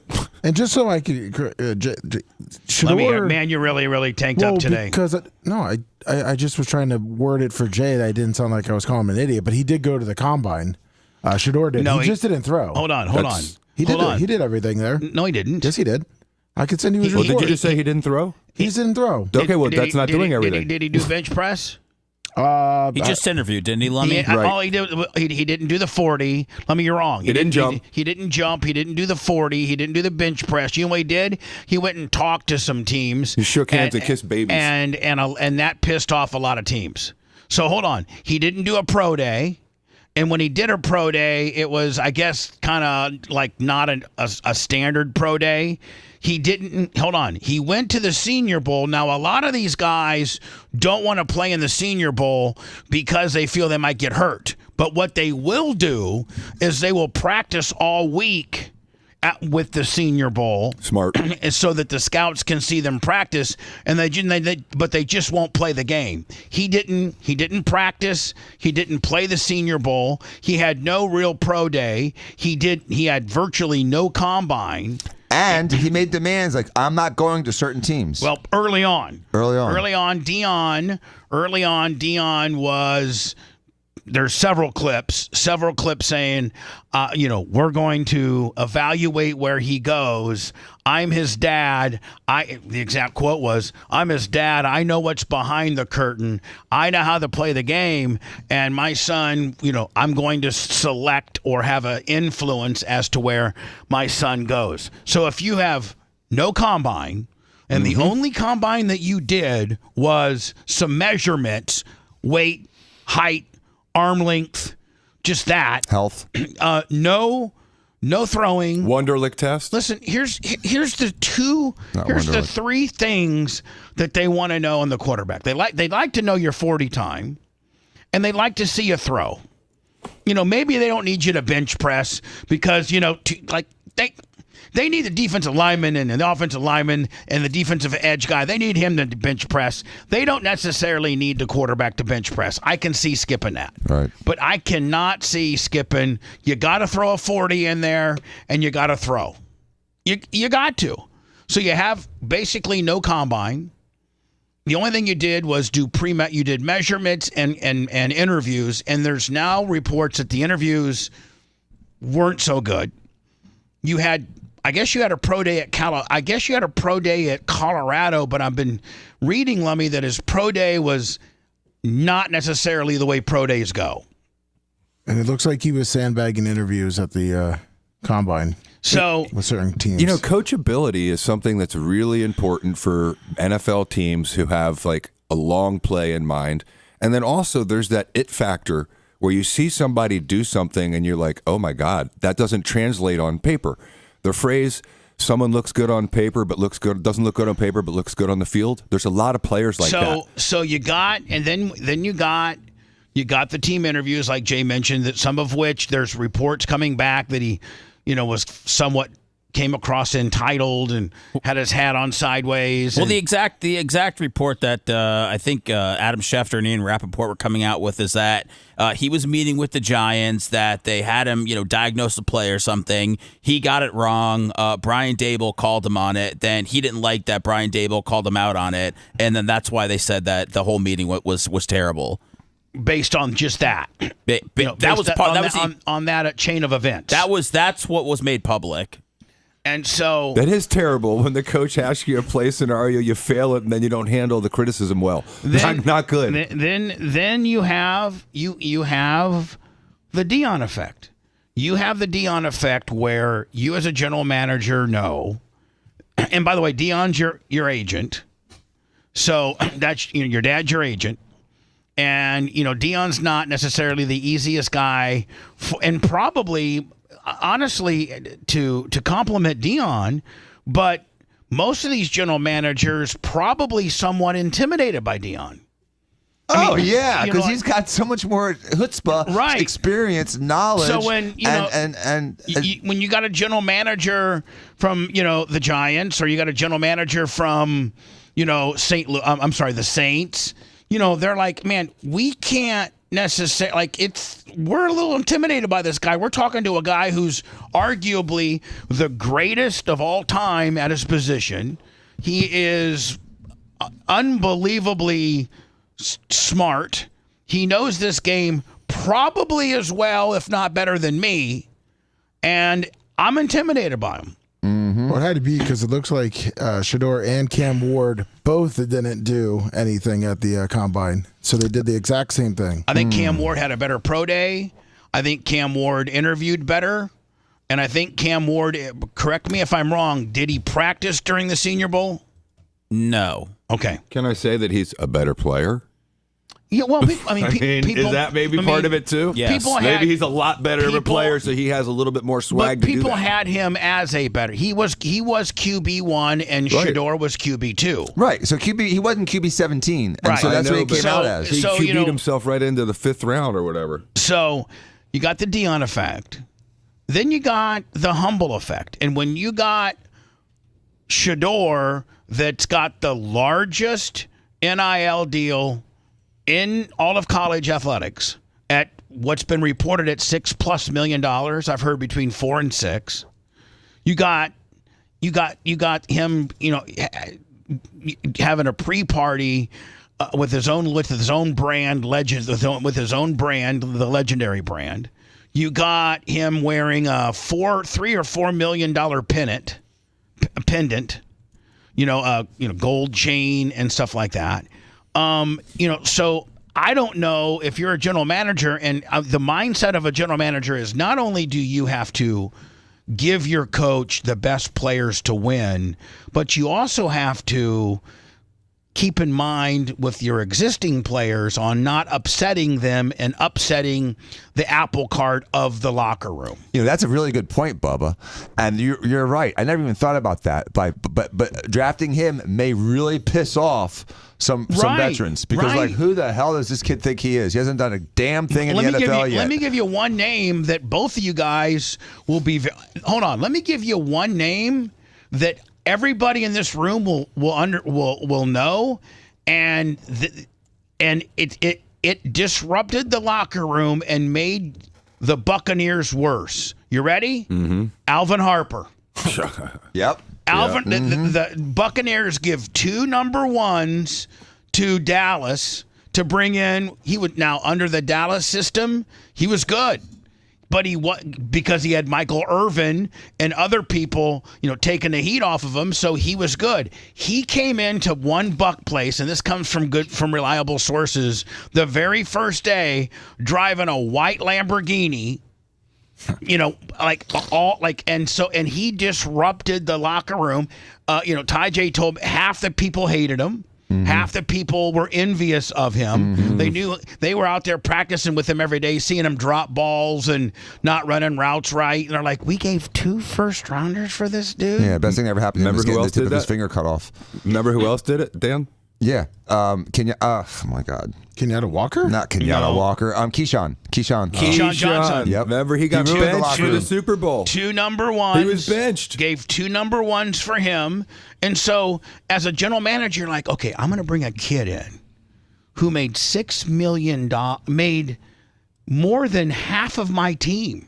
Because most of the NFL is the have and the have-nots. Most of them are, you got $30 or $40 million quarterback. You got a couple of $20 and $25 million receivers. You got a $15 million running back. You got a $18 to $20 million tight end. You got, a $20 to $25 million tackle. It's front loaded for all your stars, but then everybody else on the team, they're making $1.5 million, $1.8 million, $1.9 million. And so you got a guy that you're bringing in automatically that made more than half of your team in NIL money, rolling up in his Lambo, rolling up with a pennant that's worth more than your house, what you made last year, or your house, and you got team disruption. Take that by Deion's pre-draft message. There was, again, I think we addressed this earlier, and there were several stories of Deion saying, we're going to pick where he goes. And it's a perfect combination in the NFL. The NFL did this. And I don't know if they could prove collusion. I've seen stories where this is what that's all about, where the NFL teams got together and said, don't draft this guy. He's crazy. But you've seen that, haven't you? I've seen it, but I don't believe it. I think that if someone truly believed that Shedeur Sanders could help their franchise and be a franchise quarterback, I don't know why they would want to collude and hurt their franchise. Here's the thing. How can he not be that guy with his statistics? Because of what you just said, he's a cancer to the locker room, because the opposite side of that is what Tom Brady did to our locker room. We had the crappiest team ever. He came in, he changed the whole feeling in the locker room. The culture. Some would say that Baker Mayfield did the same thing. No one would have imagined that he would have get the troops to rally behind him. And here you have a kid who I wish Shedeur nothing but the best, and the same thing with Deion. However, this is a professional sport where I think there's this old phrase we use in the law called the golden rule. He who has the gold makes the rules. The NFL has the gold. They make the rules. Sorry, buddy, you think you're as good as you are. Maybe you're not yet. Maybe you need to have a little humility. Maybe you need to prove to the teammates and to the coaches and to the recruits and the scouts that you have the potential to be a long-termer. No one wants to pay some kid all this money for 2-3 years and have him fizzle out and piss off everybody like Colin Kaepernick did. Hold on, but look at You're 100% right. You have something to compare it to. So his teammate, who held himself differently, who, by some accounts, people are saying he's a better player, and obviously he probably is. He won the Heisman, but he didn't. I don't think Travis Hunter, and I think Travis Hunter's. You can look it up, but I think Travis Hunter's NIL was in the $3 to $4 million range. So you got a guy in Travis Hunter who $5.7 million. How much? $5.7 million. So call that $6 million. Yeah. You got a guy that won the Heisman, which if you need to back up how good you are, that's a mic drop. Mm-hmm. You won the Heisman. You're the only. I can't think of. We all collectively, maybe since Champ Bailey, we cannot collectively think of the last player that had his ability to play 120 snaps a game.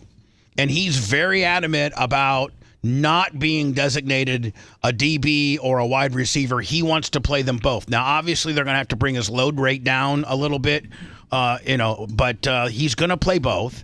And so here's Shedeur's teammate. And you know what? Travis Hunter didn't have a pre-party. Travis Hunter, when he scored a touchdown, the only time he ever bragged was when it was getting later in the year. And if you remember, Seth, I think he struck the Heisman pose a couple times, which isn't really that odd because Desmond Howard did it. When you're getting to be close to the Heisman voting, some of the front runners will do that. Yeah, that's not about a $2 million watch. That's not about that's just striking up. So as far as bragging and not being humble, I think Travis Hunter was very humble, was very much a gentleman. Lummy, I think he participated in the combine. Well, yeah, I think so. Was he wearing a lot of ice? No. And so, I mean, some. Yeah, but not. But not. Some. Not like Shedeur. So you look at two comparables, and they were supposed to go relatively close to each other. Everybody had Travis Hunter locked into that 2 pick. Nobody knew that Jacksonville would trade up for it. And so everybody had them in the first round, and nobody saw the Shedeur slide. Nobody saw it. No, in fact, out of everybody, now some general managers did have him as a day 2 guy. What did you think? I had him as a day 1 guy going, maybe going to the Saints. Did you have him like top 10? No. How about you, Seth? No, I don't think so. Did you think he was a first round guy? Yeah, I had him going. I thought he was going day 1 later, personally. Yeah, I had him. I had day 1 Saints, so I had him. I didn't think he'd get past day 2. But then when Cleveland made the trade, I was thinking, oh damn, they'll pick Shedeur with that extra number 1 they're getting, and going to be able to kill 2 birds with 1 stone, and they're going to be able to get both their guys. So I don't think in fact, we can sit here and argue till the cows come home and say Mel Kiper said this, and Skip Bayless said this, and Stephen A. Stipp and Mad Dog Ruth. But I don't know that anybody. I don't think you're going to be able to find a clip from anybody that is a sports, considered a sports aficionado, that had him going anything less than the second. There were some people that had him going in the second. But nobody had him going 144. No. And I hope he has a Tom Brady career. Wouldn't that be amazing if he came in, changed the locker room around, showed us all that we were all wrong, and had a Hall of Fame career? That would be amazing. But you know what that starts with? What's that? Being humble. Yeah. It starts with going to the locker room. Maybe this will bring him down to earth. Going to the locker. Maybe this shows Deion that template, your hype template for Travis Hunter worked. Your hype template for your son and how your son handled it and executed it didn't. And let's not forget, I'm not trying to be racist, but the NFL is still controlled by a bunch of rich white dudes who don't want that stuff. Am I right? Yep. Tell me right now that the Glazers would ever say, we want the most arrogant, cocky, highest paid NIL, non-humble, non-participating, didn't go to the combine, didn't have a pro day, skipped Senior Bowl, and has rumored to have a couple bad interviews. We want that guy. That's the guy we want in our locker room. That's the guy that when we have our first rookie mini camp or, listen, when Cleveland opens up in the next day or two with all draftees and undrafted free agents reporting to camp, so to speak, all cameras are going to be on Shedeur. Yeah. Yep. All cameras. And if he walks in there with his $3 million, gold necklace and pendant, and he walks in with his hat cocked sideways and does the deal. He should go in with gray sweats and a hoodie and an F-150 pickup truck and no jewelry. Yeah. And just a lot of sneakers and weight room gloves and equipment. And just go Tyson type simplicity. I mean, where? And then that would be more impressive to the world. Yes. And do what Tom Brady did. He should go talk to the owner of the Browns and say, I promise you I'm going to be the best decision you ever made. I guarantee he's already had that conversation. I promise you. He probably had to have that conversation before they picked him. I'm just telling you that right now. That they probably called Deion and said, Deion, we'd like to take, but here's what works for us and what doesn't. I'm sorry, go ahead. No, after the pick, Deion asked to speak to the general manager. I believe to thank him. I don't think they talked to Deion ahead of time. I really think a lot of this has to do with his talent. No, I'm talking afterwards. Like the rumor was that after Tom Brady got the position, when he first went to the locker room, he went and saw Robert Kraft and said, "I'm going to promise you it's the best decision you've ever made." And I'm saying, I wonder if he would do that, and if he would come in with humility, like Danny and Bubba are saying, and not be the showboat. You know what? Listen, do you know Deion's preferred mode of transportation is an F-150 pickup truck? I believe that. Deion four-wheel drive, of course, because you live in Boulder. He's a little bit of a country boy, isn't he? Oh, very much. What are you saying, Lemmy? Oh, I was saying Mel Kiper, man, he lost it. I said, yeah, did you see after? Yeah, he was in arguments about how the NFL is ridiculous and doesn't know how to. Well, I mean, talent. you can find article after article after article of sports writers like I sent you the Mel Kiper one. genuinely perplexed that this happened. A lot of it's a lot of it's blaming at the NFL. It's a collusion. I don't know and they about wanted to keep the guy down and things like that. I think it all stems from this. Not being the non-humble, the Deion factor, and the over-the-top distractiveness that you potentially are going to bring to the locker room. But you know what, though? I don't wish ill will upon anyone. But I hope that the guys in front of him do get, for some reason, the inability to play with maybe just the flu, because I don't want anyone to get real injuries. I want him to be day one starter. And give him a chance to start a few games in the next year or two. I do too. And kick freaking ass. I want him to succeed. I want him to succeed. Yeah. I'd love for him to be day one starter with Cleveland. I would absolutely love that. What I'm afraid of is that Cleveland still sucks. and they destroy their quarterbacks because they have no line. And no one. I mean, Baker Mayfield, our quarterback here, who's killing it. Right. Killing it. Sucked there. He sucked in Cleveland. Well, didn't he get him to the playoff the first season and then lose the first game? Yeah.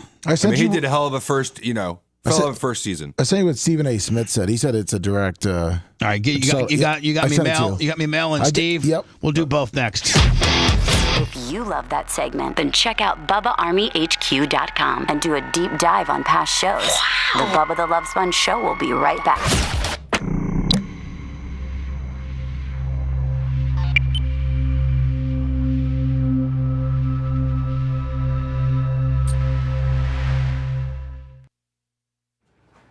It made me giggle, Dan. Like twice, 2-3 times after you told me, I just sat and I just fucking. Dan, are you out of here? Yeah. You guys have a great day. Bye bye. You want to have a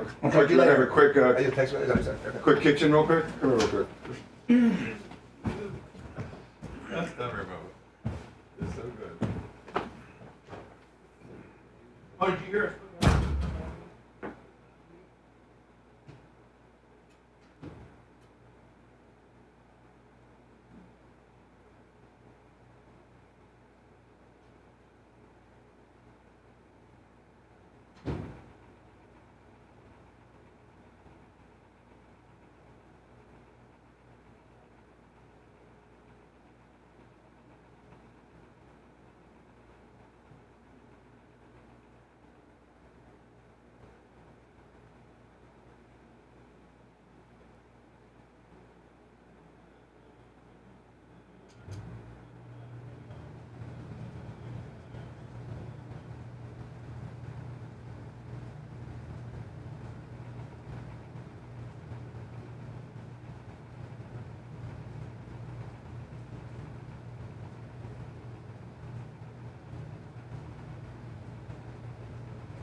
What'd you say? Did you say it was my fault? No. Did you say you can't be working? I told him that. Yeah, I said that. I said that. Hey, listen. Yeah, 1 weekend, buddy. I mean, I'm not really even supposed to be in there working out. Yeah, listen. I just take my liberties. 1 weekend, you're it's a little quick. I don't even touch the things. Oh, okay. Okay. Yeah. Hi, Sam. What up? Oh, shit. Well, they say if you have 2 quarterbacks in the NFL, then you don't have one. But if you got 5, you got fucking something. Yeah, that's true, bud.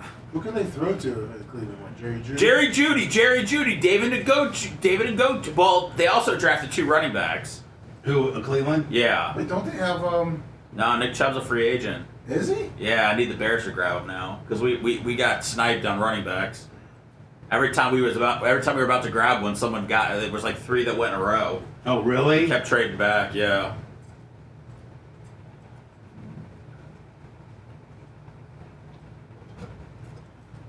But they made a deal with Buffalo where they ended up having 3 second-round picks, which is pretty good. I saw they were active as fuck on trading. They might have been the most trading team out there. Hey, Bob, I got Erica's glasses, and I have cake pops from the party for all the boys. Okay, buddy. In the shape of footballs. Whoa! And they had their fantasy football thing last night, and I think in the form of, what is that? A green ball. Yeah, it was that. These are amazing cake pops. Bubba, you need a cake pop? Whoa, there's a lot. No, not right now. Not right now. But I will later. We're getting ready to go on the air. Right. Whose glasses are those? Erica's. Oh, okay.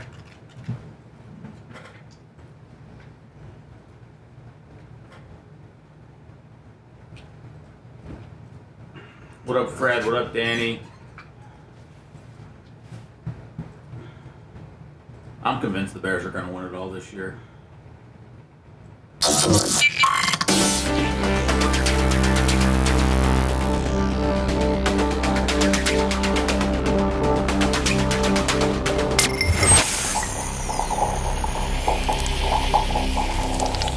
Broadcasting live from the Aquabito Studios. Aquabito.com/Bubba. It's the Bubba the Love Sponge Show.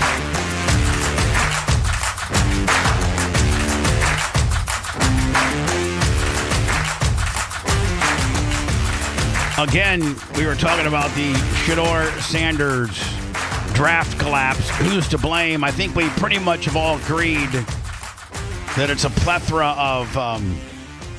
of reasons. You know, Deion probably had a lot to do with it. He was the agent, and he's been kind of navigating Shedeur's path, if you will. I think I think that it was Shedeur's over the top, not being very what's the opposite of bragging? Swagger. You know, I think it was his cocky swagger. Jewelry. I mean, I just think that had a lot to do with it. Can I just say, I believe the number one overall reason, even if there's a myriad of reasons, number one I believe is straight up ability. Really? You think he's you think he holds on the ball like what they would say? He holds on to the ball too long, doesn't have the arm strength. I mean, look, the league. Look, Kansas City drafted Tyreek Hill in the 5th round after he had kicked, his pregnant girlfriend. Who else was it? Mike Green in this draft fell to the 2nd round because he had some stuff against him. The edge rusher from Marshall. Yeah, Jeffrey Simmons a few years ago for the Titans. He was on video kicking, I believe, a woman that went after her sister. So, I mean, guys will get drafted if there's issues, if the talent's there. Yeah, we had a fullback like that. I forget what the hell that guy's name was. Was it Cadillac? No, he was the opposite of that. It was it was that guy that Garrett Braun? It was Fournette. Yes. Fournette got in that. Remember, he got in that full blown. He knocked that player out after the game. Remember? That was LeGarrette Blount. Oh, that was LeGarrette Blount. Yeah, we got Leonard Fournette from free agent. Free agent. So Blunt was the one that had the problems off field. Yes, Blunt did. I think Blunt he didn't get drafted. I don't think Blunt got drafted, but he got signed. Didn't? No. Yeah, he was an undrafted free agent, I'm pretty sure. Did he go to the Steelers first? Titans. Was he automatically good? Blunt was pretty good, yeah. I mean, was he one of those undrafted free agents that made the team and, like one of those deals? He was on the practice squad with the Titans, and the Titans cut him, and then the Bucks picked him up. Oh, really? Wasn't he our starter for a minute? For the Bucks? Yeah. Yeah. No, I mean, how long a career did Blunt have? He won a few Super Bowls with the Patriots. And What was it that he did? Was it a pregnant girlfriend? No, he was player, the Boise State guy. I thought there was something else. His team versus Boise State, and there ended up being a little scuffle or something, and he laid this Boise State. I think it ended up being criminal. I think he got criminal charges for it. Let me find it for me. You want to see the punch? Yeah, I want to show Jay. I want to show Jay the punch, and then look up to see if he got charged criminally. Because I think that he got thrown off the team immediately, and I think he got charged criminally, which then caused nobody drafted him. No, he got suspended, and then Chip Kelly let him back on the team. Have you sent it to me yet? I'm trying to pull it up. Still trying to find it? Yeah.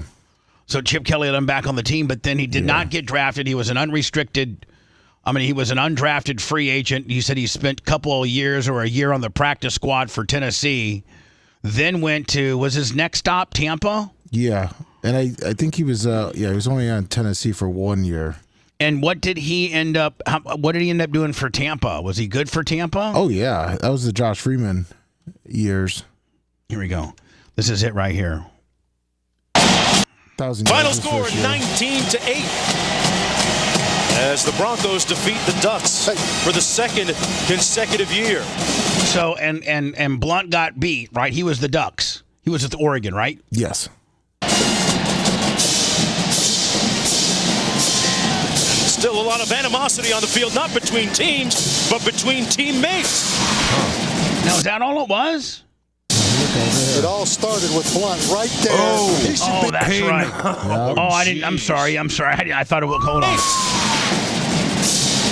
It all started. But hold on. At the end of the day, between teams, but between teammates. But at the end of the day, the Boise State guy put his hands on Blunt first. Look, did you see it? Yeah. And Blunt says, "You want to." It all started with Blunt right there. He should be ejected for next week.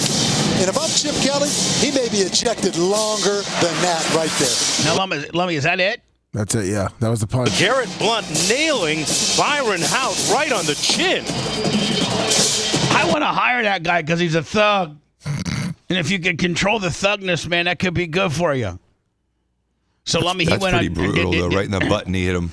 So he went on and then played what, a couple of years. So he went to practice squad on Tennessee, then came to Tampa. Played how many years for Tampa?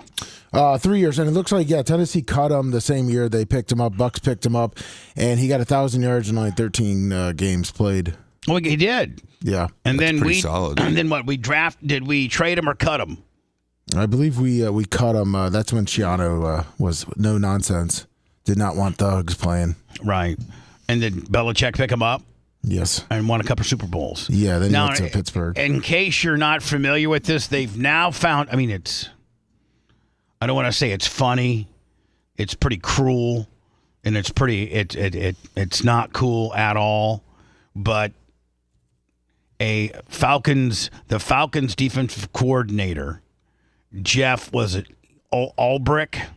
Yeah. So he's the Falcons defensive coordinator. And his son got Shedeur Sanders' phone number from his dad's iPad. Now, a defensive coordinator, the organization for the Falcons probably had Shedeur's personal cell for, in case they were going to draft him or call him, whatever. I'm sure that all 32 teams had.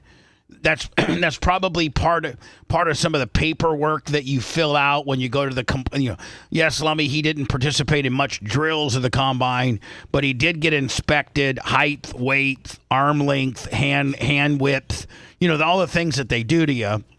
And then you probably fill out like an information package, your social security number in case they just, and one of which is probably your personal cell phone.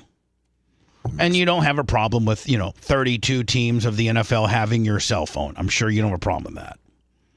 I know for a fact that Deion changed his phone number because I reached out to him after the Shiloh goes to the Buccaneer mention, and what used to be iPhone to iPhone would turn blue, turn green, and then last night at 10:07 from a Boulder, Colorado number, I got a message that said sponge ... So I'll return Deion's text today when I get off the air and just extend. While in Tampa, if Shiloh needs anything, I'm pretty well connected. Let me know. We'll take care of them. That's pretty cool. Including, but not limited, seeing if we can get him in here in the studio. And so, anyway, the Falcons defensive coordinator, he's got Shiloh's phone number. Shedeur's phone number. And you got, I think we've all seen it. Did they take it down? No, I can find. Can you find it for me? It's him sitting at a desk. On a couch, and he calls Shedeur. I sent it to you. It's a side by side. Thank you.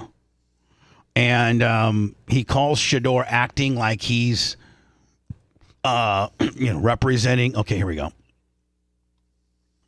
Representing the Falcons. Now, do you think that this... No, representing the Saints. Oh, the Saints. Now, do you think that there's... Does it stop here? Or do you think that this... does the guy lose his job over it? No, nothing's happening to him. Nothing's going to happen. Nothing's happening to him. How about the kid? I don't know what's going to happen to the kid. I mean, the NFL, I don't think it can punish him. And I was trying to figure out what the punishment should be, because I know a lot of people think it's funny. I think it's messed up to screw with somebody when they're waiting, to accomplish their dream, and that happens.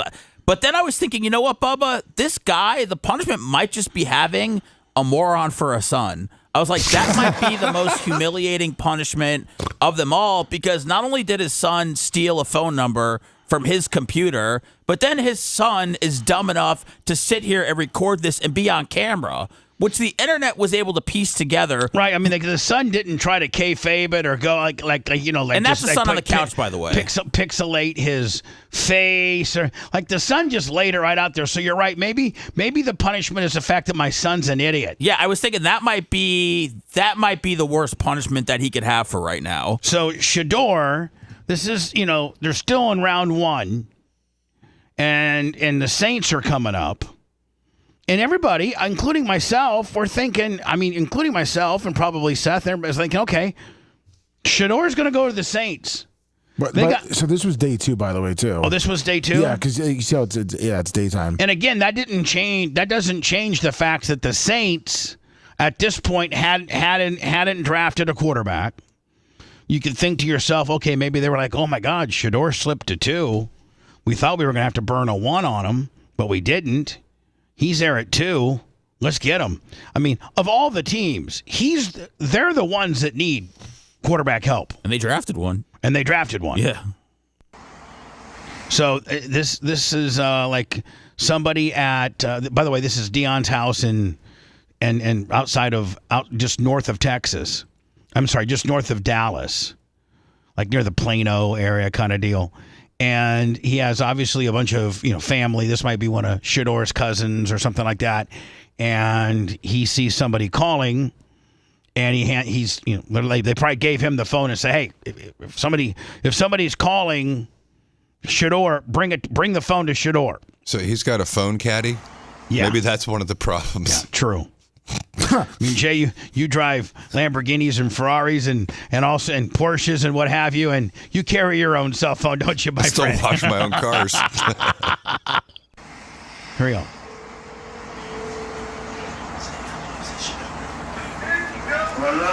Hey, is this Shedeur?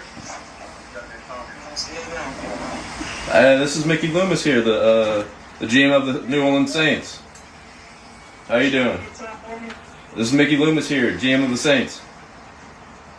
How you doing? Good, how are you, man?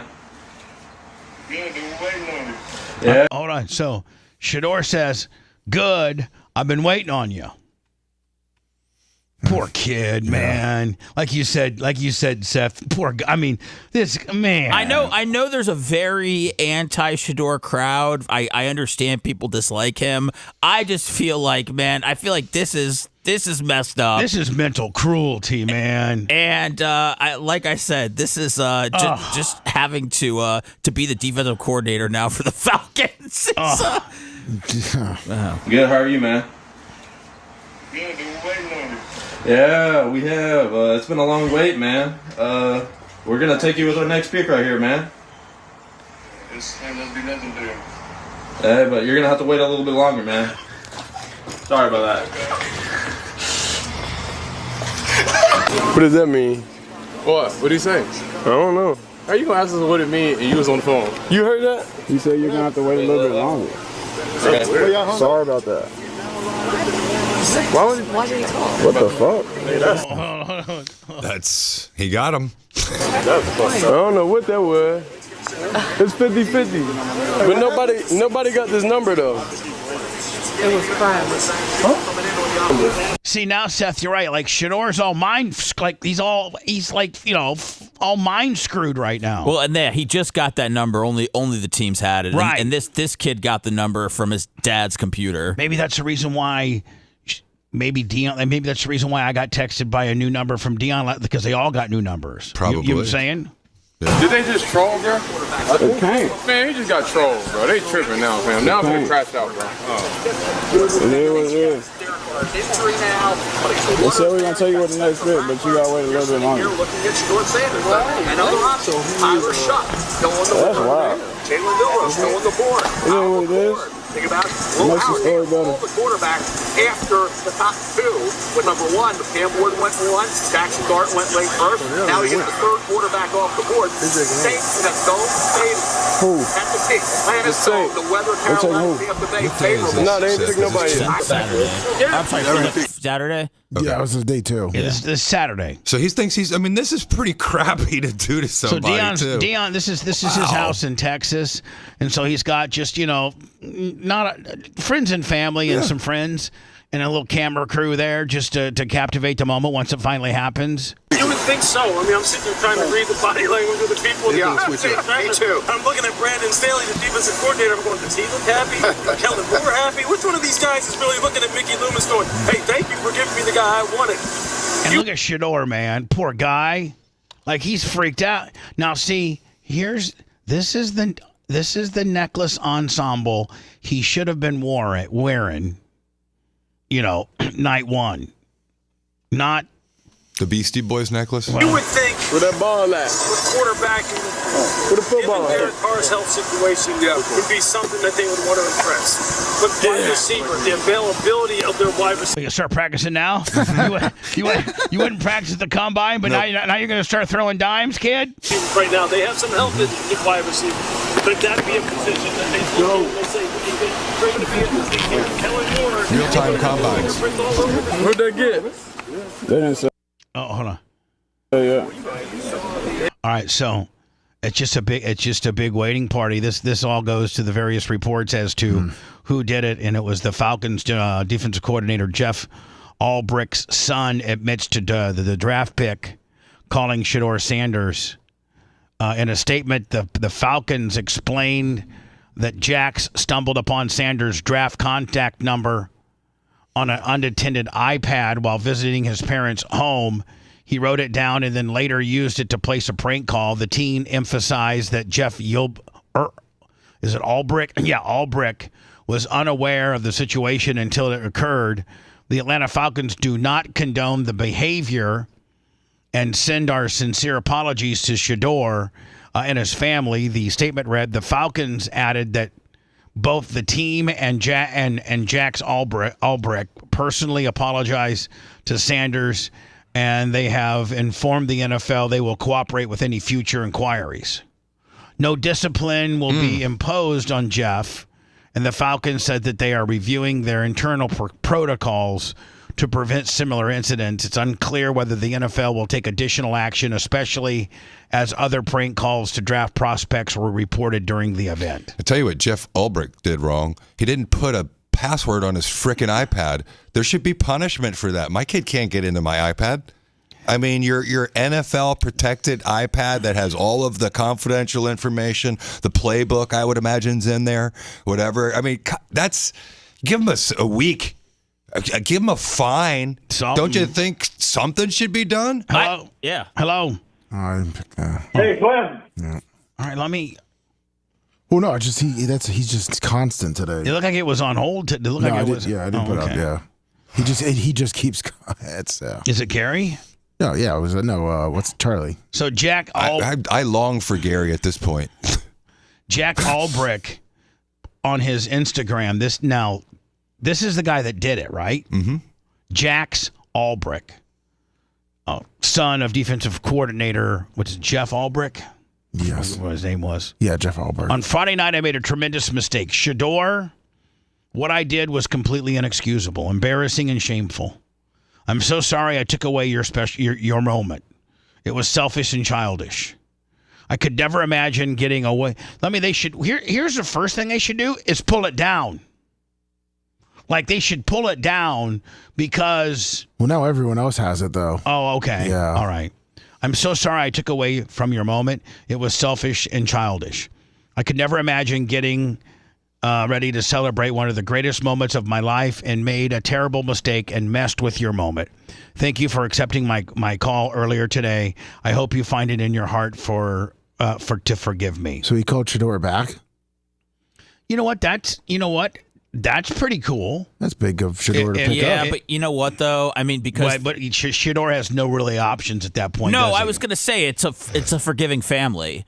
So I knew that they were going to forgive this guy, and now with the NFL saying that they're not going to punish him, nothing's happening to him at all. It's terrible. I mean, isn't it intentional infliction of emotional distress? I mean, he's like he's intentionally calling him to create what? Distress to get a viral moment. I think it's crappy, man. The thing about it is, the apology sucks. Shedeur can't file any type of civil thing on him because it looks like a bully picking on. Can the Saints do something for him saying he was Mickey Loomis? But yeah, I'm sure they're not happy. Yeah. Yeah, you know what? That's interesting. You like impersonation? I mean, right? I'm not trying to bring the kid up on criminal charges. I'm just thinking there's not a lot of people happy. Maybe but a weekend picking up trash, right, Seth? Yeah, I just said there's not a lot of people happy in this situation, but there's also not a lot of things that you can do to really the dad or the son. But if you know what, Jay, if I'm the dad, I come out heavy-handed. And For sure. And listen to this. So if I'm the dad, tell me if this isn't, you don't love this. If I'm the dad, I punish my son publicly by doing something philanthropic for the community, meaning picking up trash, helping feed the homeless, doing something to give back to the community in a punishing type way that you would potentially get from the courts if you did something, not real bad, but the judge made you go pick up trash for the weekend or go work at the animal shelter or go do something in lieu of my brain fart of an idea of trying to work at the women's shelter, something. For sure. That would be the way that you could turn this around into maybe saving a little face for the kid. At least as you're the person who, at a minimum, negligently left your computer or your iPad around. And I think it's pretty ridiculous that if this happened in my office and I left my iPad around and I didn't have let's say I had a password and someone broke into my iPad and they got one of my clients' numbers and they called him directly. You know what that is? Theft. Just because there's no password in the computer doesn't mean you have access. He wasn't supposed to be on the iPad. He goes in, he gets confidential information, he takes it, and then he uses it. I think he does that or a fundraiser, some type of fundraiser. It's crappy. And he donates it to Shedeur's charity of choice. There you go. All of it. I think all of it. Something like that. And I think that the team should have said to Ulrich, we're giving you a week suspension. This is, no pay for a week. Sorry, buddy. We'll do it in the off season. Yeah. Yeah, Leonard. Remember, you were talking about that. Hold on. So, did you see this? This Remember, is. you were talking. I think the Browns the Browns or somebody trying to call this guy was trying to call this guy and tell him that they were going to pick him next, but he was pooping. He was pooping. About that moment when you got drafted. So this is Quinshon Judkins. His phone rang while he was out of the room. So you see, members of his draft party are there. So the Browns. The Browns are calling to select him, but he's not in the room, and so they answer the phone, and they're all yelling for him. Hey, Quinshon, and then he comes back in to take the call. Sometimes you got to go to the bathroom, Chris. Exactly right. All right, go. Hey, I would take my phone into the bathroom and be sitting there on the toilet taking it. Oh, yeah. No doubt. I would be. So there's like me. An interesting moment there. By the way, nobody was smiling like that in the Browns draft room after they took Shedeur Sanders. No, I heard it was like a golf clap. Somebody described it as a golf type clap. That's pretty funny. No question about it. If you know, you know. So anyway, Quinshon Judkins, when nature calls, sometimes that beats out when the Browns call. Draft grades for all the teams: Cardinals A-, Falcons B-, Baltimore A. God, they had a lot of picks. How many picks did they have? 1, 2, 3, 4, 5, 6, 7, 8, 9, 10, 11 five in the 6th round. It's a lot of compensatory picks. Yeah. Is that what that is? Yeah. Buffalo B+. Panthers a B-. That's not going to help them. They didn't really take anybody. Nope. What do you mean? They got a weapon for Bryce Young? Yeah. Is that wide receiver a good guy? I think he was actually he was wide receiver 1 on the board, was he not? Yes, he was. The guy from Arizona. Bears B+. Did you like the tight end picked? Yeah. I liked a lot of what they did actually. And then the kid from Missouri at 2. Yes. Do they make the playoffs this year? Yes. I think the Bears, if they don't make the playoffs, it's like a last day. You know, like they're in contention. And it's a last day. I'm going to cut a little slack to the first-year coach and the second-year quarterback, but if he's as good of a coach as everybody thinks he is, and if Caleb Williams is the guy that everybody believes he is, then they shouldn't have any problem making the playoffs. That division's tough. I guess if you think the Packers and Vikings are every good teams. Group.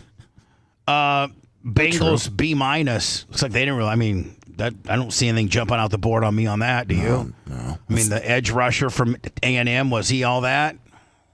Yeah, it's the Bengals, though. Browns B+. Here's what I don't understand, and maybe you guys can help me. Why, if you know you're going to pick Shedeur, why do you pick the Gabriel kid? Because they never had any intention on taking Shedeur. They didn't. No. I think it was just, hey, it's a 5th round. Why not take a chance? I didn't even see that guy got drafted. Yeah, they picked a kid who was was he QB4 on the board with regards to, I think he was QB4. Yeah. Might have been QB5. Might have been 5. So Seth, you're saying the reason why you take the Dillon Gabriel guy is because that's the quarterback you had, and the Shedeur was just a BOGO? Well, they would have had Joe Flacco, Kenny Pickett, and Dillon Gabriel, and obviously you still have Deshaun Watson. So, there's not many teams that draft 2 quarterbacks in the same draft. It happened with Washington. They took Robert Griffin III, and then they took Kirk Cousins. But to me, you're clearly making a statement that Dillon Gabriel is better than Shedeur Sanders. So, what do you think? Do you think that Pickett, Gabriel, or who do you think's opening day starter? It'll be Joe Flacco. Yep. And that's right. They got Flacco, Kenny Pickett, Gabriel, and Sanders. I think Pickett will be gone. I think it'll be Dillon Gabriel, Shedeur, and Flacco. And where does Kenny Pickett go? I don't know. He sucks, man. Yeah, they're just releasing him. But some team will pick him up. Dallas an A-, Broncos B+, Detroit B, Packers an A-. I didn't really like the Packers draft. No? I like the Matthew Golden guy, but The offensive tackle from North Carolina confused me. Did you see the story about their 4th-round pick, Baron Sorrell? No. He stayed in Green Bay. He had been in Green Bay since Wednesday, and he wanted to hear his name called. So he stayed all the way up until Saturday, and they drafted him in the 4th round. And obviously it happened to be Green Bay in Green Bay. So the guy comes out, gives Goodell a hug, and then the crowd's going crazy because no one stays past really the 2nd round. Everybody's always gone by then, but he stayed the whole time just to wait to hear his name. Wow. How is he? I love it. I have no idea. Yeah, I mean, I have no idea. He got drafted in the 4th, so I'm sure he's decent. But I just thought it was a great moment and something you've really never seen before. Houston Texans, they like A-. Colt A. Did the Colts kill it? Yeah, that was a great tight end, Tyler Warren. Then they got the edge from Ohio State, cornerback from Minnesota.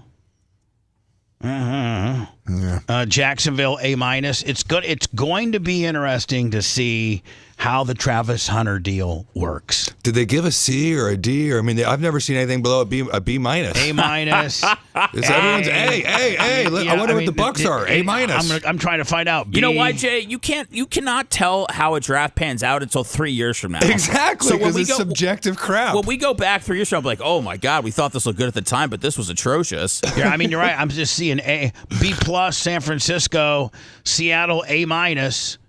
I haven't seen a C yet. Bucks B plus. Yeah, it wasn't too bad. Nothing really too sexy. Wide receiver. That's good. Will he be day 1 starter, Lummy? Yeah, it'll probably be number 4. 2 cornerbacks. Which we need. Two edges and another wide receiver. Yeah. Hopefully they convert one of those guys to a linebacker. One of the edge rushers. Well, as soon as we get Bubba over there to show that 450-pound guy how to bear crawl, how to get the 4-point. If you want 24/7 on-demand Bubba and the crew, go to BubbaArmyHQ.com. Right now. The Bubba the Love Sponge Show will be back after this.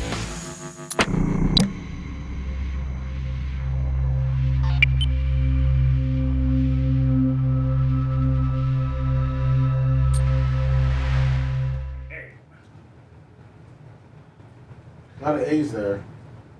A lot of potential, Lummy. Lummy, are you really trying to get in my face about the Vikings being a good team right now when we have a big question mark at the quarterback position? A big question mark? A rookie essentially. Mm-hmm. Yeah, that's true. Thank you. But I still think that I mean, you don't think that the Vikings, even with that question about with the running back situation. Lummy, how long have you known me? 20, 30 years? Have I ever been confident about the Bears winning a Super Bowl? Have I ever even said the words? You've barely said playoffs.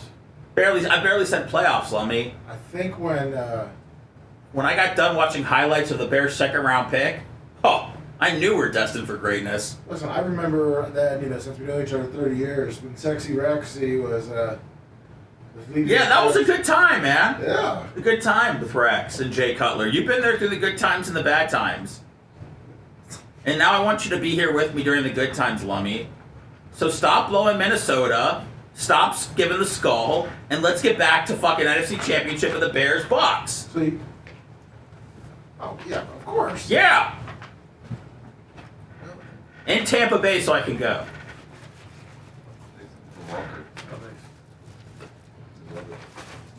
They're awesome, actually. I'm gonna eat one.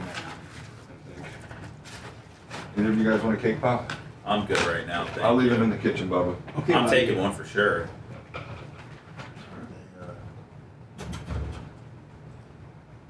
To be together forever with you. Getting my Luther Burden cards. So where's the Super Bowl this year? Who? The Super Bowl? Where is it? Yeah. Oh shit, man. I don't know. I know the draft's in Pittsburgh. You want to book your tickets this now for the Bears? I'd rather watch it at home. Not go to it? I don't want to go. Going to it would be miserable. I don't want to go. What's up to singing Redneck? I don't know. I couldn't imagine being there for draft day. I haven't been to a Super Bowl. I've been to like the Stanley Cup and the World Series. I'm good with that. Super Bowls are okay. They're fun. But what if you're about 12 of them? If my team's in it though, I definitely wouldn't want to go. No? I would definitely need to be home. Yeah. I went both times when they won. It was incredible. The Bucks? Yep. The one here that makes sense if it's in your backyard. Well, that was cool also because of the COVID thing, and so to be able to go, my dad was still alive, my son was with me, it was, incredible. But the original one in San Diego was the bomb. That was so much fun. Unbelievable. Oh, I bet. Yeah, that was wild. Because when you're in the Super Bowl, if your dad's with the Bucks, you pretty much got backstage passes. Were you on the sidelines? Yeah, well, he after the game, exactly, he looked at us, he did one of these. We're on the sidelines, we're about 20 rows up, and he looks at us, he's like, and that means, okay, jump over the wall. So we run down, we jump over the wall, and a cop's like, you guys can't be here. And my dad goes, yes, we can, they're with me. Like a Jedi mind trick, and the guy's like, okay, fine. So they're shooting off all the fireworks and everything. We literally go in the locker room, fly on the wall.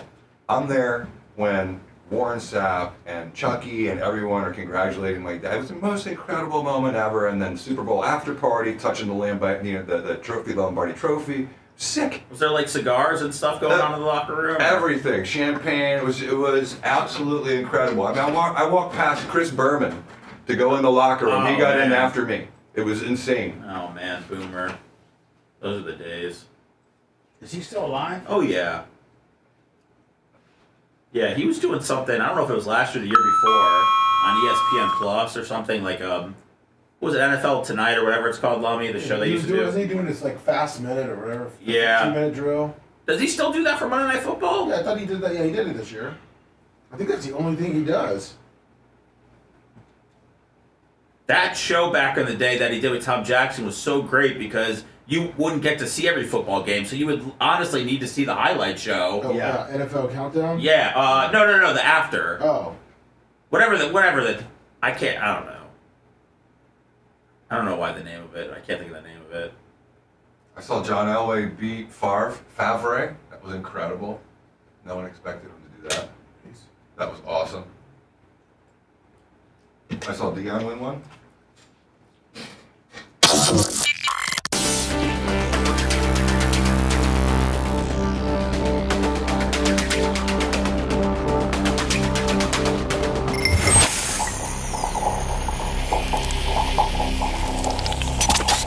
Broadcasting live from the Aquabedo studios. Aquabedo.com/Bubba. It's the Bubba the Love Sponge Show. Lummy, those are on hold. Does that mean they're pre-approved? Yeah, that means they're just, They're not, Charlie? Yeah, they show their phone number. Hello, who's this?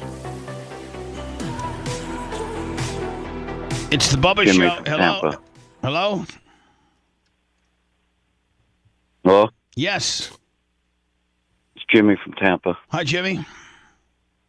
Hey, I didn't want to swerve you on the NFL talk, man. It's great. But that Tuttle thing, I love that clip. Yeah, I think it's great. I think it could have been even better had he offered them some Bubba Army ducks. That's what the whole topic was about ducking, and we got ducks. He just didn't know. Well, I was thinking that maybe you should have a logo on that outfit he's got. Yeah, I mean, he obviously he ordered that outfit on Amazon. It would be tough to get a logo on there. I don't think a logo on that outfit is near as important as handing a guy a Bubba Army duck that he's going to put up on his dashboard and have forever. He's only going to see Tuttle once in his life. That logo is not going to be ingrained into his head for only having seen him once in a life. But that logo being on his dashboard for every time he jumps his ass in his truck's probably pretty cool. I also think he might need somebody like Colton carrying a box because of all them Jeeps. He's going to need multiple ducks, so you're going to need somebody there with a box of them. Or you just put them in a backpack and it makes it even easier. I appreciate you breaking it all down for us, sir. Thank you for being so very kind to tell us what we needed. Appreciate you. Hey, no problem. Love you. Thank you. Love you, too. That dude had a sexy voice. That guy freaked me out. Guy took too many depressants this morning. Yeah, something. He's still on his Xannies. We call that a dull affect, though. Hello. But thanks for the call. Hello, you're on the air. Hello? Yes. Hey, this is LA.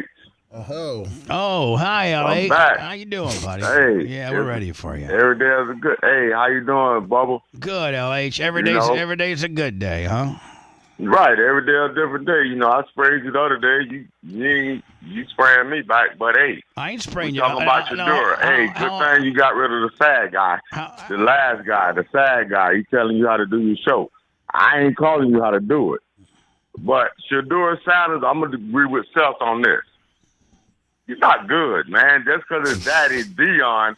Okay, LeBron got a son in there, too. Ain't nobody mentioning that. Bronny ain't playing no more. Okay, you got him on the team. He trash. Well, I don't know. Just because of who you are. Move on from Deion, bro. And that's not your buddy again. You keep saying you texting him. He ain't text you back. You ain't finished the story on that. See, I be trying to listen to you, Bubba, because I love you, bro.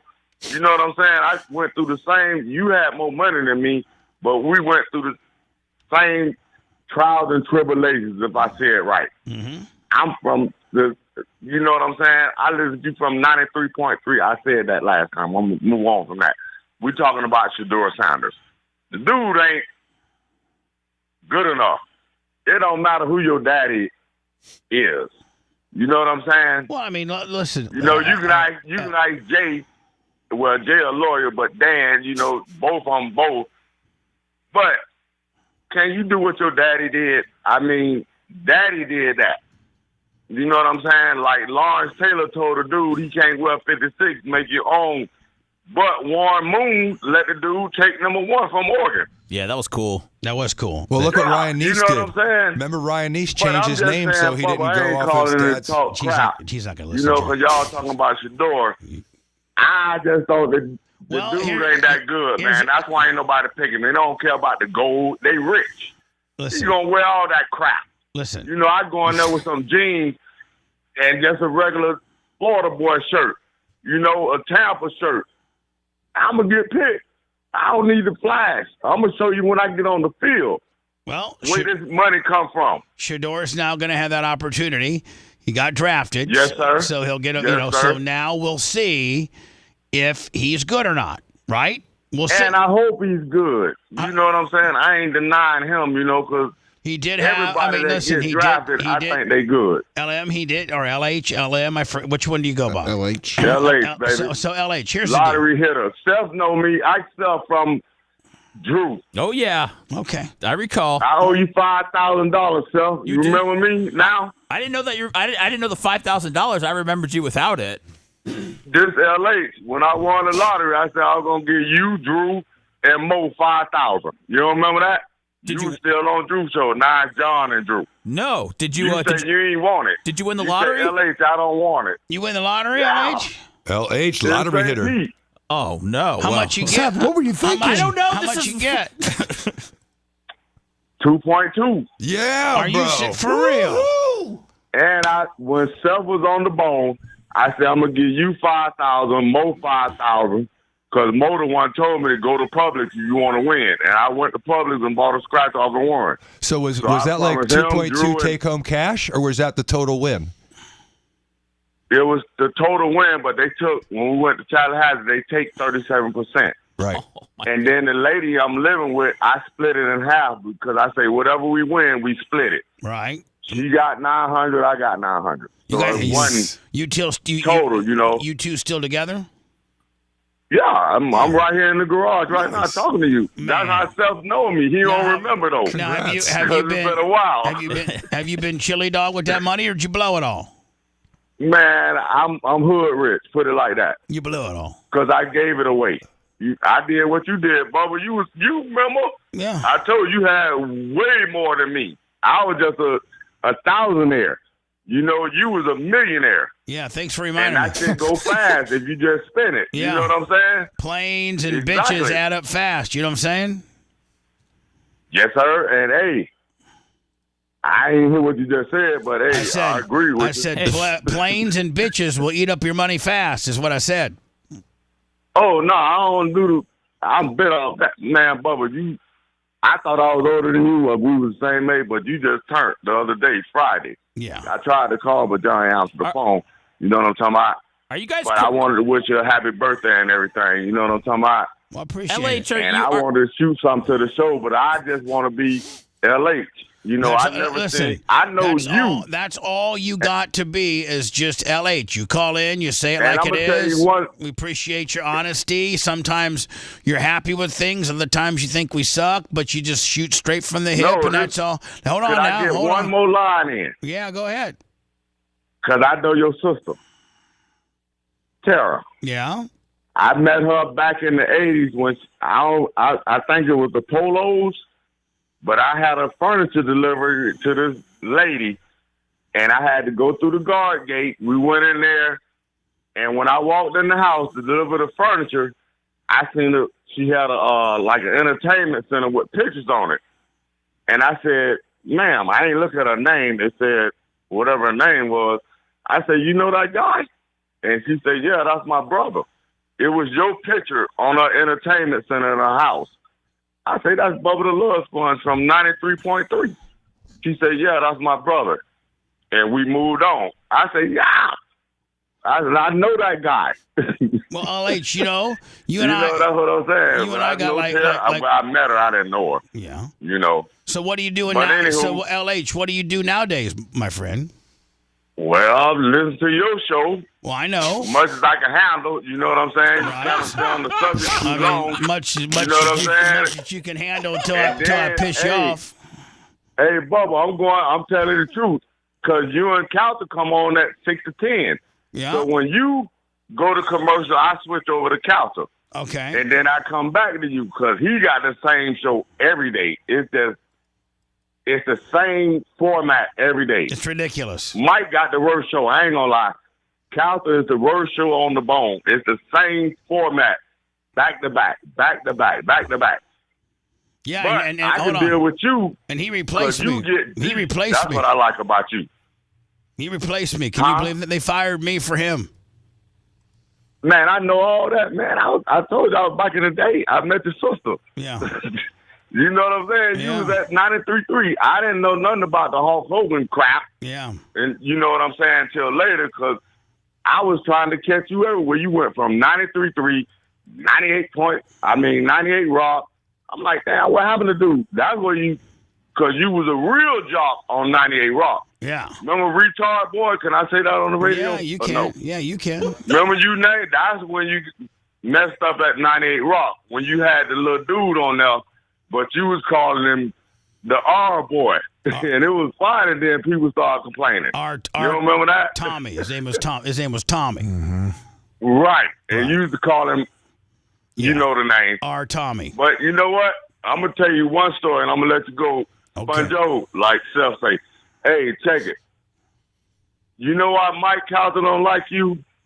Because he said you got him fired from 98 because somebody gave you tickets, and they gave him the tickets next to you, but they gave him 4 tickets, and you only had 2. He talked about that. Man, he said he almost got it me right, huh, fired Bubba? because of that. I mean, They it's said close. you was a complainer, kid. You got everybody fired. You complain too much. I said, I can't go for that. No. You used to talk to I still love you today, bro. That's why I'm getting it to you. But LH. And forget about Hulk Hogan, kid. Kick him to the curb. Don't talk about him no more. LH. You think he missing your voice? LH. Your name? Just one thing. I'm the one. I love you, Bubba. I'm That's the one thing. Happy birthday, baby. Yee. I'm the one that gave Calta his chance in radio. So how the hell? I know all that, kid. You ain't got to go down that rabbit with me because I listen. How am I the one to get him fired? How could I get him fired? Because he had some. You say you did when his name was Cowhead. I ain't even know him. Yeah. I'm like, who the hell is Cowhead? Yeah. You know what I'm saying? I wouldn't even want that name. You know what? I got a big ass cowhead. You know, don't call. I take big dick. I take that. Don't call me no fuck. Oh, my bad. I'm gone. It's all right. You're good. You're good. You're I good. cuss. You're good. I cuss. Now you only got half of it out. Only half came out, buddy. You're good. Okay. Hey, Bubba, could I get back what we were talking about, Shedeur? I know you and Deion buddies and all that. Yeah. Man, the Sun just ain't that good right now. We just got to see. Like Jalen Hurts was my dude. Tua, the dude from Miami, took his job at at Alabama. Then he went to Oklahoma, played him in it, and then he beat him in that. and then Jalen Hurts get drafted by Philly, and then Tua go to Miami. I say I'm going with Jalen. And look what Jalen undid. That's what Shedeur I want him to do. Nobody don't want him. It's him better. Now watch what he do when he get there. Well, look at Jalen. He's got a hell of an opportunity in front of him, and if he's really got the talent that he thinks and people think, then he'll excel in Cleveland. And if he excels, if he can turn some ass bucket team like Cleveland around, he's got a defense and he can create some type of offense. Then he's as advertised. Other than that, I don't think he's gonna play. I don't even think he's gonna play. LH. They passed over him 3 picks. And then, let's get him. They satisfied Deion. Even though Deion say my son ain't playing now. He there now. I'm not trying to say. He ain't gonna start. He finna get that check like James did. Just sit down and get paid. And wear your jewelry. Lummy's got something. So I like Lummy. Lummy is smart, man. Tell me some facts, Lummy. Talk to me, baby. Well, you got to think too. The 2 quarterbacks you compared it to played at Alabama, and then they went to Oklahoma. Shedeur went to Colorado, who the year before won. I ain't talking about Shedeur. I'm talking about how they did Jalen Hurts. I know. I was talking about Jalen. What I'm saying. Jalen went to Alabama. He was a starter. Then they brought in Tua. He took his spot. So Jalen went to Oklahoma, and then Tua them beat them. I know. And then Jalen got drafted by Philly. I know. He went to Miami, and Jalen got a Super Bowl. That's what I'm saying. I know. I'm saying the talent around him. But help Jalen and Tua be better. Oklahoma and Alabama had way more talent than Colorado. So, you're saying Shedeur doesn't have the talent, but Saban benched him for Tua. Jalen was a starter for Alabama. He got benched. And then he moved. So is your point that even Jalen Hurts had to be humbled in the NFL before he became a starter? I think the NIL. LH, you know what? I think we could probably agree. I think the NIL really, really is not good for football. In my opinion. I was just saying if Shedeur went to Alabama or Oklahoma. For his son, that's what I'm getting at, Bubba. Sure. If Shedeur went to Alabama or Oklahoma, he'd win a national championship. More money than everybody that played. Yeah. I mean, listen, LH, more importantly, I got to get going and say goodbye because the show's almost over. Hey, man. Hold on. I want to say one thing. I love that you call. I love that you call in. I love that you say it like it is, good, bad, indifferent. And I'd appreciate you to call in maybe like once or so a week just to kind of give it to us. Give it to us. If you answer the phone, you be talking too much. Okay. You don't have to go to the line. What? Mirror. Hey, I ain't gonna lie. I love what down his number for you. Hold on. I'm on it. Hold on. Lummy's going to write down your number, so when it pops up, he'll tell me LH on 1, and and you won't have to hold. Okay, bud? And no more trolling. Hey, Bubba, I told you I love your show. I just had to get that off my chest the other week. I appreciate you. And I'm back in now. You know what I'm saying? I appreciate that, LH. I appreciate your candidness. I appreciate your honesty. And I look forward to hearing from you more often, my friend. Tech 9, baby. I'm just like Tech, your homeboy. You know you got a lot of them.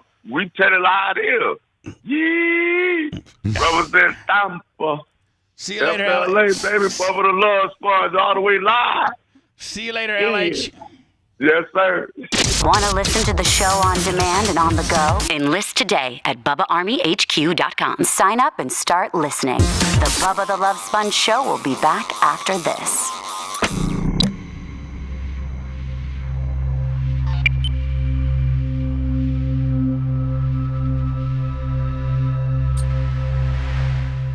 I don't think anybody got it. The way it sounded. I must have been in a really I don't think he has it anymore.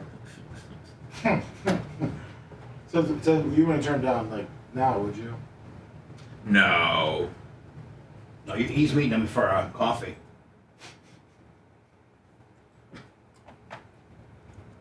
That's the second guy I've heard who I've sort of known who won the lottery. The guy that's done my pavers for 20 years, a really nice guy. He won the lottery a couple years ago. The big one or the scratch off? Big one. Not like hundreds of millions, but 6 figures times multiples, I believe. Nice. Hell yeah. Hey, I sent you something for the after show. Caroline Levitt just answered a question about Shedeur Sanders. Did she really? Yeah. gave a press conference. She said, all I will say is the president put out a statement, and a few rounds later he was drafted, so I think the facts speak for themselves. Trump got Shedeur drafted. He is the best troller ever. That'll be like the headline for the next 2 days. Oh, shit, man. Trump claims he got Shedeur drafted. I was just trying. We gonna get into that Belichick interview at all? Yeah, probably for the after. Man, that is so brutally uncomfortable. Definitely gonna be what we come up. We got that, and we got the rapper. Oh yeah, Antonio Brown. Yeah, we got that, and we got Belichick. Belichick's girlfriend's a problem, man. And then maybe the sperm race, but I might say the sperm race for tomorrow. I don't even know. I still don't even know how that's real. It was, if he won national, his sons would have known better, and he would have been. Oh yeah, that was a big deal. Vote going airborne. Yeah, he probably would have won. I'm just trying to find all this Belichick shit. Yeah, probably would have, yeah. What's up, V. Thomas Gilson? Shut up, Panda 20. Primetime Toys 25. Shut up. What's up, Primetime? How about Kanye getting banned in 7 minutes? Good.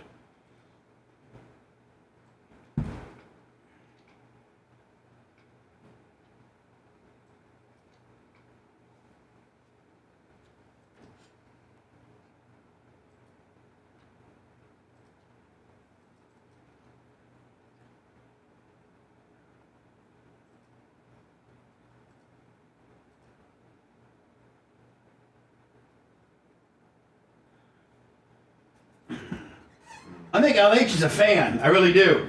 I mean, he knows everything, doesn't he? He was a fan the first time he called. He just didn't want to hear about whatever he called. Whatever bullshit. Yeah, I can't spewing. He was Hogan. What's up, Group of Lips?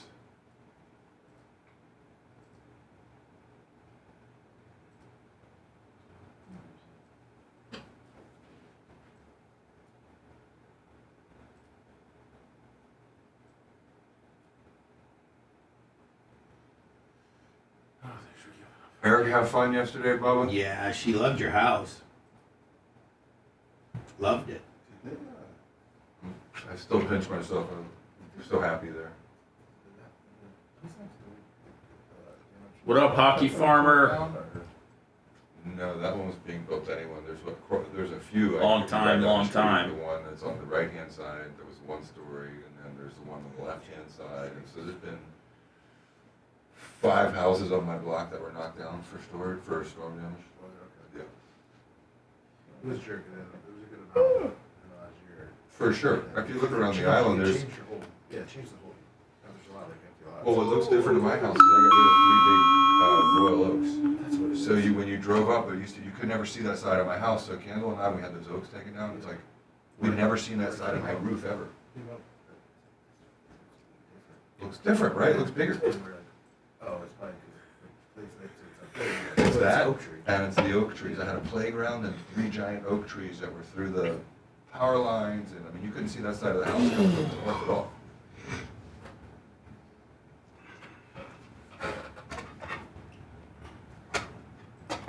What's up, Permagrom? Shocker right back at you, bro. All right, we gotta go. Bye. Well, can I just call these 3 shout-outs on the cash? Yeah, let me, of course, you can. After show, call it 40. I'll walk Jay out, then I'm gonna go sit in my chair.